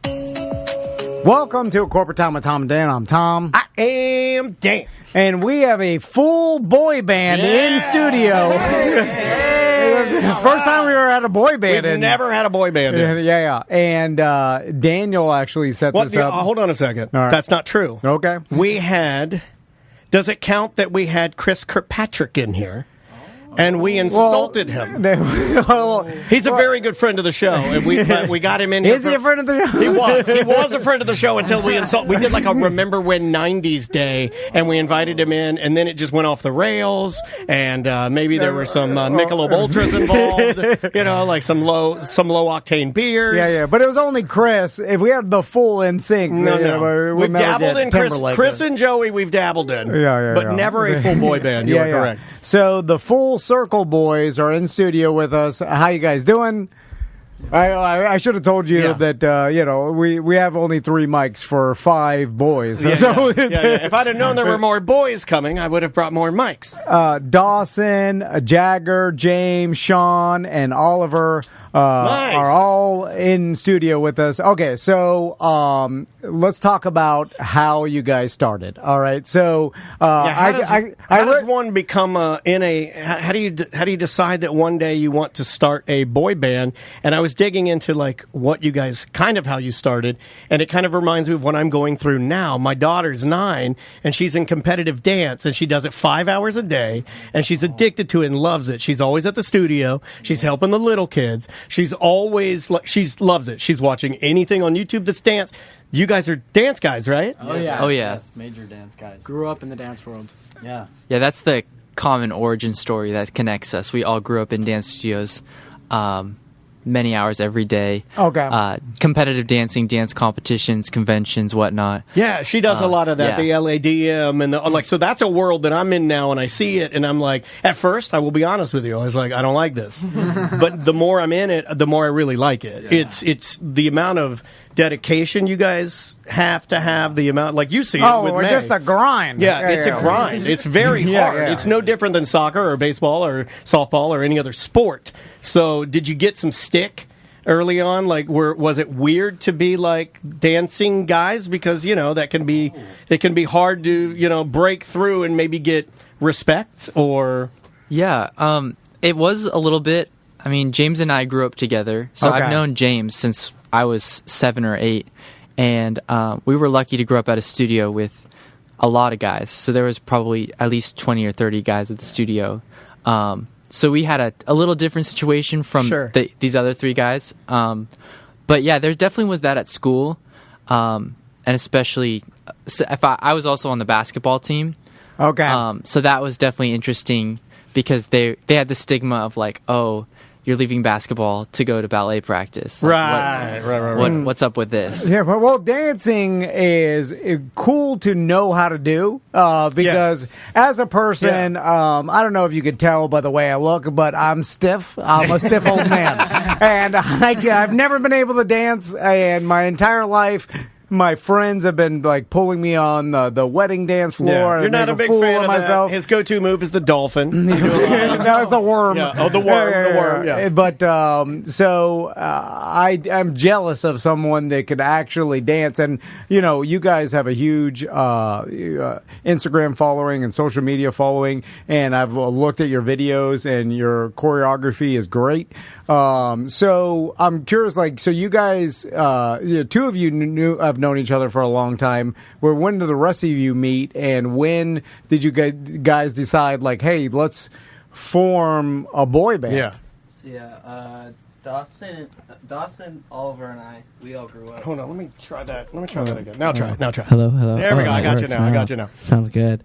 Me, Dawson, and Oliver grew up in Utah together, so that's how we know each other. We also grew up at a dance studio all together. Okay. And then I met Sean on a dance job, like in California in like 2020. And then Sean asked me to join a boy band, and I went, no. And right. Why did you say no at first? I thought I was too old. Did you hear? Because the boy band that I knew was One Direction. They were my boy band growing up, and they all started when they were 16. I got asked when I was 19, so I was like, I feel like I'm too old for this. You aged out. Am I correct in thinking like One Direction 2 not known for their dancing, right? No, not at all. Like that's what I kept comparing you guys to, like I was like, these guys are the anti One Direction because they can sing, but they also there's dance really well. The last video I watched of you guys, like you didn't do the typical like, hey, we're gonna go in and cut the song and then we're gonna do the video and we're gonna mimic the video and we're gonna lip sync the video and make it look cool. They didn't. They sang the song, but then the video was them just busting ass dancing like really good. Yeah. Like working their asses off, dancing really hard. Mm-hmm. And then I was like, how many times do you have to film that video? Do you know the one I'm talking about? Are you talking about All That Matters? Yes. We did that one. I think we filmed it because we just filmed it all the way through the entire super hard dancing, like super hard to remember, all of them in sync, like pardon the pun, but like. You know what I mean? Like, but but they weren't singing. They were like, let's showcase our dance moves. And I'm like, I think I see what you're doing here. We did it. Do you guys try to showcase your dancing? All the time. We did it in 3 takes, that one. That one was just 3 takes all the way through. And it's like a 3-minute, it's like 2.5 minutes. It's like boxing for 3 full minutes. Oh, yeah. Well, let's talk about that for a second because it was very impressive. I was impressed with that. I thought it was super cool. People don't understand how hard it is to dance while you're singing because you get out of breath. Well, that's kind of why. That's kind of why I was glad, not to go back to it, but that's kind of why I was glad that you guys didn't try to like insult my intelligence. but because I know what you're doing dancing wise is so hard that it'd be impossible for you to sound like record quality and do it because you're real performers. So I kind of I think I got it. I was like, oh, I think I like that. It's more athletic that way. And actually, as we were filming that, another thing is we were in Chinatown and the security was like, you can't be doing this, you can't be filming here. So we literally only had those 3 takes to do it because he would loop around and we had to time it to be able to get it. Like gorillas. Oh, really? Gorillas do it. Yeah.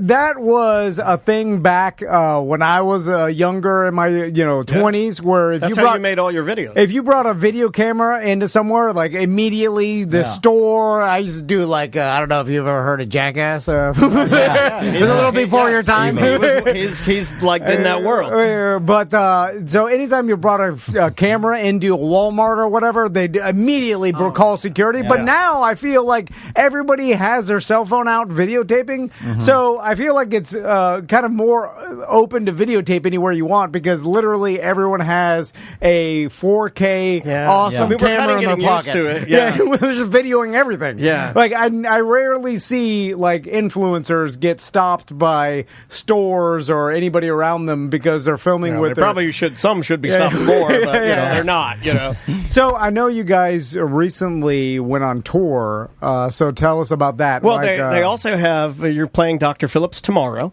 Yes. And then they're releasing a new single this Friday. Yes, call my name. This is a big week for you guys. You got a lot going on. You're playing dare I say, the best venue in the city. I mean, Dr. Phillips is if you want people to hear you, that's the place. Yeah, it's the fanciest venue. It's the fanciest venue. It's the fanciest venue. They have $1 million women's bathroom. Yeah. And you're not allowed in there.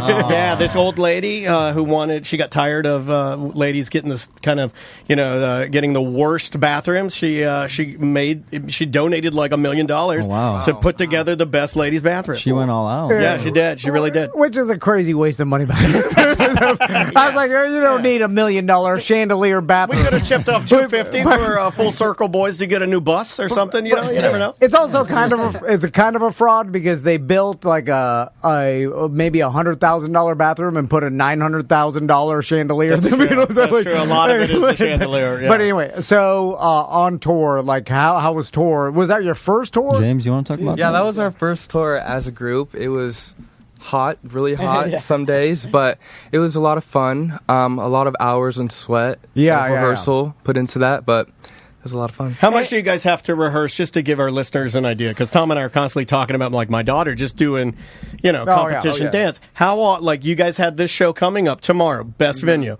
How much have you been practicing to get ready for this? Every day for a couple hours. We got to clean, make sure we're tight. Because if you're not tight, then it's like, oh, these guys, they can dance, but they're not in sync. And then, then everybody's like, yeah. Are you constantly videotaping yourselves dancing? Do you get sick of watching tape of yourselves? Oh, yeah, no, I can't watch myself dance. I personally love watching back just to make sure what we can fix. We grew up, me, Dustin, and Oliver. I can't speak on James or Sean, but we grew up at a studio where this one lady, shout out Cassie Searles, she would just clean and clean and clean. We would go over the same 8 count for an hour and just we would not move on from that 1, 2, 3, 4, 5, 6, 7, 8, and you could fit 50 moves in that. It was just crazy. So I like going back to make sure that we're clean just so we don't have to do that. I'm like, I don't want to do what Cassie did. I like that. You're like, let's get this done. Let's I mean, I don't know if you guys think about other boy bands as competition, but the K-pop guys, they're grinding. They are in there. I mean, a different animal too. I feel like it's a factory, Koreans? Right? No offense, because I love a lot of that music, and my daughter does. So does my wife. And my wife was a big touch. She's seen NSYNC 49 times. She's stolen inflatables off of Burger King. She's an NSYNCer, man. And that's the 90s she power. Would die with. You know what she told me this morning? I was talking about you guys this morning while I'm having breakfast. She's like, "What are we doing?" And I'm like, we got Full Circle Boys coming in. She's like, "Oh, that reminds me. Joey and AJ are doing a New Year's thing here in town. Do you want to go to it?" I'm like, "Hell no, I don't want to go to that. I want to go to that. Only because it's New Year's. I don't want to be out. You'll never get home. It takes you 2 hours to drive home." But it's funny to think that, do you know the history? like of Orlando and being rooted in LA, but also having like management here, do you get that feeling that Orlando embraced it at one time, or do you know what it means, or does it mean anything to you? Like the fact that we kind of are the boy band city? I feel like it's an interesting experience because James, Jagger, and I had lived in Orlando before. We lived here in 2022. Okay. For about 6 months, and we got somewhat of the Orlando experience, and I can definitely feel like why it came out of here, and especially being like an American sort of grassroots in comparison to like these K-pop titans, like you said, rehearsal. We're rehearsing in my garage at my mom's house. We've got an audio set up and whatnot, and it's hot. You know, it's hot during the summer. I can imagine what it's like in Orlando. Oh, yeah. It's brutal. But by the way, you did a young person thing that made me realize how old I am. When you said, we lived here back in 2022, I was like, that was yesterday.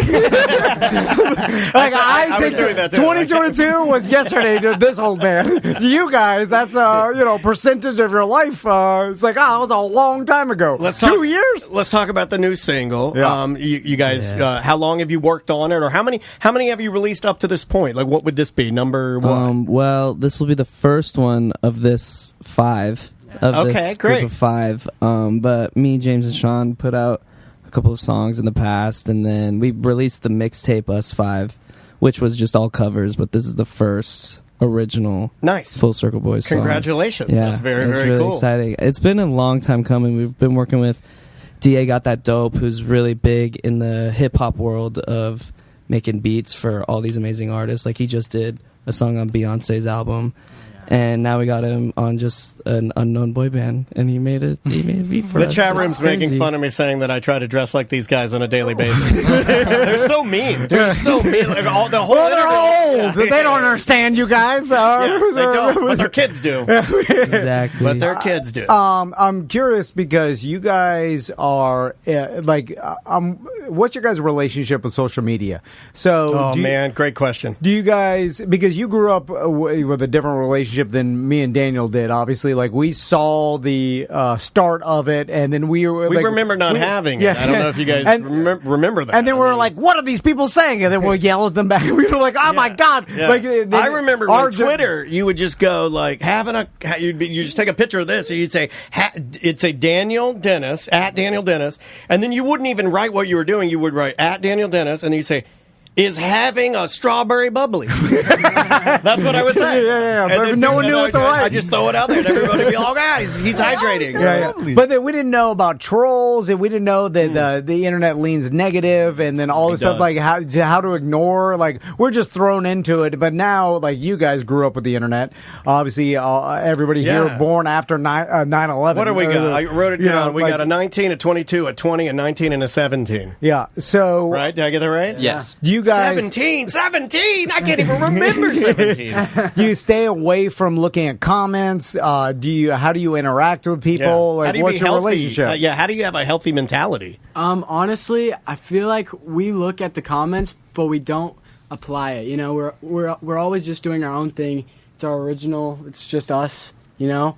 And so when we look at those comments, it doesn't change anything of what we do. We're still going to put out the same content, but it's just that's the youngest, right? Aren't you the youngest? Yeah, he's the youngest. That's the youngest with a great. Do you see that? Yeah. Well, at 17. He's like, I look at it, but I don't internalize it. What? I'm 48, and I internalize all of it. I'm like, they called me short, and I'll cry all night. But your whole life, social media's been around, and you realize like what people are saying. Because a lot of times they don't even believe it. It's just like people are negative just to be negative or to be trolls, to get it out on their end. I don't know. Elicit some sort of response. I think the best way to look at it as it's obviously different when you're doing a tour because you get to see people and you get to interact with the people, but positive or negative, whatever the comments are, I try not to let it get to my head because at the end of the day, it's just somebody on a screen. They might not be real, but the good comments are really nice. And you got dances to clean, man. You got work to do. I can't worry too much about it. Yeah, that's true. Especially if you want to be famous, you couldn't do that. And you guys, I feel like you're on your way because you look at your social media numbers and you look at the team behind you and you look at like the quality you put into what you do. Yeah, I mean, I hope nothing but the best for you guys. This may not be a thing, but do you think that there's like Korean bot farms that like will it's like K-pop. They're like attacking our boy band, like another American boy band's getting popular. You'll be attacking our red, white, and blue boy band. I don't know if that happens, but also you guys are at it. Like let's talk about NSYNC in the '90s, right? So when they were performing and they were gigantic, and so they could afford to make mistakes at their concerts. They could have a bad day, which everybody does, which we're only human beings. But now in 2024, like your bad day or your mistake is now gone viral. So someone's you're at the Strawberry Festival performing, and then some person in the front row is filming you. You mess up one of your routines, or one of you having a bad day or lost your voice, and then that video goes viral, and then it's bad press for you. I'm just, like, how much are you cognizant of that? Like, we cannot afford to even make a mistake on stage, which is crazy to me. Yeah. Because how do you give yourself some grace?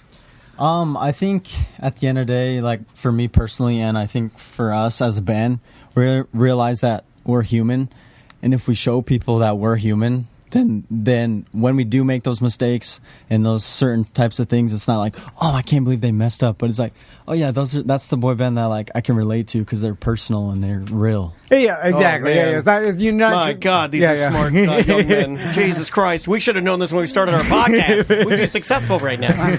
Well, I just feel like the pressure is a lot more. Like most definitely, there used to be a time where if you were like, as you guys rise up and if you keep grinding, I see you getting there, and we're gonna have you sign the bathroom one day. So we're gonna be like, so cut the drywall full circle boys are here. Once I get a divorce, I'm gonna need some money. I'm like, I didn't want to part with my full circle drywall, but I cut it out real good. But so as you keep climbing the fame ladder, like you have to be cognizant of every single move you make, because it's like one, some fan rubs you the wrong way, or like, because that happens to celebrities, where all of a sudden like a fan will be super hyper aggressive, and you'll be like, oh, back up, and they'll only film the hey, back up, and you're like, Full Circle Boys were not nice to their fans, and that's the story, and you're like, wait, this person came rushing at me. It happened to LeBron. It happened to LeBron in Paris. Oh yeah. That kid ran up to him and he goes, stop.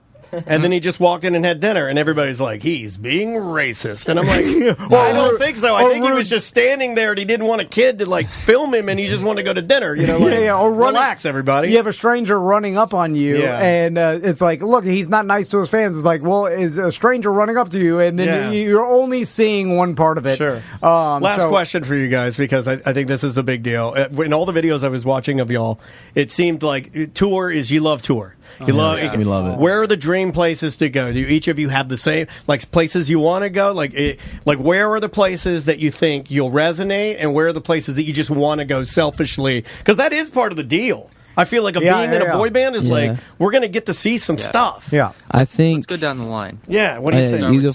Start with James. Selfishly, I think Tokyo, because I've never been to Tokyo. I think that'd be amazing. Japan's my number one. Yes, for sure. I love that one. Dude, yeah. I honestly, anywhere in Europe. I love Europe. Never been? I've been, but I was really little. Really little when Even smaller than he was now. So I didn't really, take it in. Now I can, if I go there, I'll take it in. Gotcha. Yeah, I think I want to do something in the sense of like a Jimmy Fallon or something like that. I'd love to perform for one of those shows. Oh really? And do I'm surprised you even know Jimmy Fallon. That is the late night shows. That's an old soul there. Yeah. Late night shows. I thought they were a thing of the past. Like no one cared about getting on them.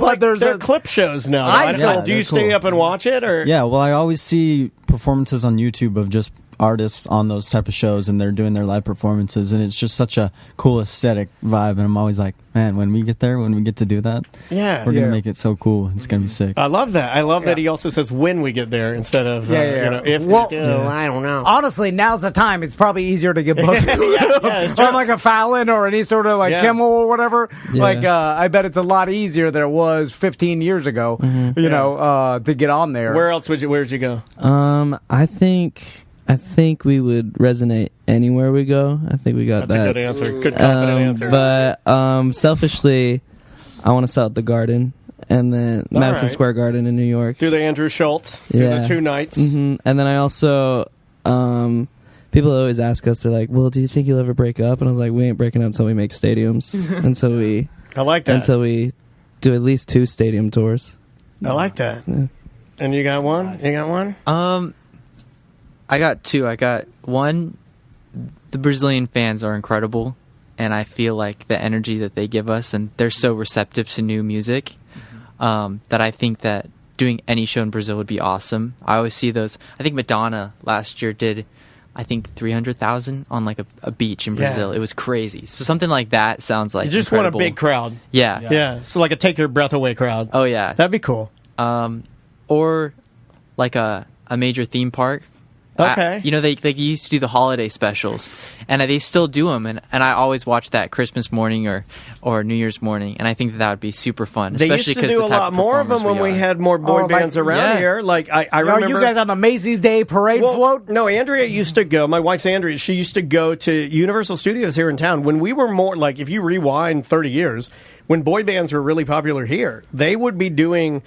I mean, Disney knew that they were popular, so they would do like, it's Disney's very Holly Jolly Mary, they do that, and then starring Backstreet, and then they'd have a boy band because they knew that, and then the crowd would show up, and it would be huge, and you'd have the best stage, best lighting, and then the fireworks over the castle. Yeah. That is pretty cool. Yes. That would be very cool. It's very iconic. Yeah, NSYNC's like when they blew up was when they performed at what used to be MGM Studios, which is now she was Hollywood there. Studios. If you watch the video, my wife's in the videos. Wow. And she's obsessed. Speaking of NSYNC blowing up, it was like when we had Chris Kirkpatrick and we were talking to him, like he did mention something that isn't obvious to the rest of the world, where he's like, people thought we were like a overnight success and that we just came out. He's like, we were grinding for years, and they were in Europe touring, and like before they blew up, it took them years before, it was very difficult to go back through all. I mean, like, you guys have a lot of content out there. It's not like you've just been sitting on your hands. I mean, there's a lot of stuff out there for people to go, and I urge all of our listeners to go and check them out. But yeah, man, it's true. It's not overnight. Yeah, but the thing is, like, the single that if people are listening to this on the podcast or radio, it's out today. Yep. And where can people find it? Anywhere, basically? Apple Music, Spotify Music, or I guess it's just Spotify. Apple Music, Spotify, it'll be on YouTube. Everywhere. The internet. It's out Full there. Circle Boys, Call My Name. Call My Name. There you go. So, but if that blows up, how do you guys even, is there a sign that it blows up? Is it just pure downloads? Is all of a sudden, like, people start using it for reels? Because once they start using it for reels and things like that, like... You got someone's grandma dancing, she's holding her cat, and you're like, we did it! It's on TikTok, and then next thing you know, it's gigantic. So is there any particular sign you guys are looking for after the release to know that it's doing well? I think everything just comes and goes so fast nowadays. I think like Water by Tyla was so big for so long, for so many months. I think if this song has longevity, like if it isn't just like a fun thing that people talk about for a week, and then like if it just keeps going and just keeps growing and living, then that'll be a sure sign of success for that song. My kid loves that song. That's a good-ass song. And then you could do what I see Teddy Swims do all the time, which is you're just walking by, and then some street performer singing your song, and then you're like, oh, I'm going to go sing with them. We know what you're doing, Teddy Swims. I see 20 of those videos. He does another one now, and I like these. I like the Teddy Swims where it's manufactured. He'll just have somebody singing it, and he side screens himself, and he's just like, And I'm like, you're not doing anything. Yeah, I'm tired of it. We know other people are singing your song. Just let them do it. I guess it's cool to get a thumbs up from Teddy Swift. So I want him to do something more, All right, I got a business proposal for you guys. Oh, no. Oh, God. So that's where it goes off the rails. Don't sign anything. So it seems like you guys have a tight-knit crew. You got everything a boy band needs. I'm saying, like, all good-looking, there's a mix of ethnicities, hardworking. They have the correct answers. Dance background. Yeah, charismatic. But what about... That's Riz, Tom. During... That is right. Yeah. I know the words. That's Riz. You guys have a skibbity toilet, about that? Yeah, exactly. Skibbity, Ohio? Skibbity, Ohio, no cap. We're hip. Dude, the Rizzler's That means don't lie. That means capping is lying, Tom. So, but what you guys don't have, like, during the show, what if all of a sudden, like, who's that old... Two old podcasters come out of the ground. We're like, now, like, two middle-aged men fly out of the ground. Yeah. A la Kid Rock. Yeah, or... what's the guy's Gangnam Style? Oh my God. That was before the pandemic, man. That was like 2014. That's still yesterday to me. Anyway, so you get two middle-aged old men pop out of the stage, and they are for, the older... Wait, we're going to... The older I know crowd. what he's doing. He's doing the bring them down low. And then you guys come out, and we're so bad. I think it would only work if it was like the Muppets, those two old men, like in the balcony. That's us. We're those Muppets. No, I don't want to be the comic relief. I'm running late. I'll get on the tee and get some abs. I could, Yeah, we could call ourselves the Testosterone Boys. Yeah. We're just two guys with low T that pump themselves up too much. You don't know about this. Old men have to take testosterone. Eventually, you're going to need it to get out of bed. Your wife is yelling at you. You're like, oh, God. So thank you guys for coming in. We appreciate it. You guys are awesome, man. Sign the bathroom in case you get famous. Yeah. And then hopefully, now this has never happened because we've had the likes of Segura and Kreischer and John Witherspoon, Nate Bargatze, and some other celebrities that have blown up. And Steve Irwin. They stopped taking our calls because they're too famous. But for Bert you guys, Kreischer won't call us anymore. I just want you to burn this into your memory so that when you are the most famous in the world, that you take our call with like, hey, we got the Full Circle Boys, and they call us again. Like, Tom and Dan called us again. Just do one Zoom call. Okay, we appreciate that. Your management will vet us out. They will. I know how it works. I'm like, hey, we personal DM us. We'll have to go around management. Yeah, but they don't like that. No, like, why are you talking to my client? Sometimes they'll get on the line when you're on the phone line. Like, who are you talking to? I'm hanging up. Well, we appreciate it again. Thank you guys so much. Full Circle Boys, their singles out today. If you're listening to this. Full Circle Boys, wherever you do the socials, it's at Full Circle Boys. You can find it everywhere. And don't sleep on Call My Name, the brand new single. Yep. Call My Name. And baby. We'll be right back.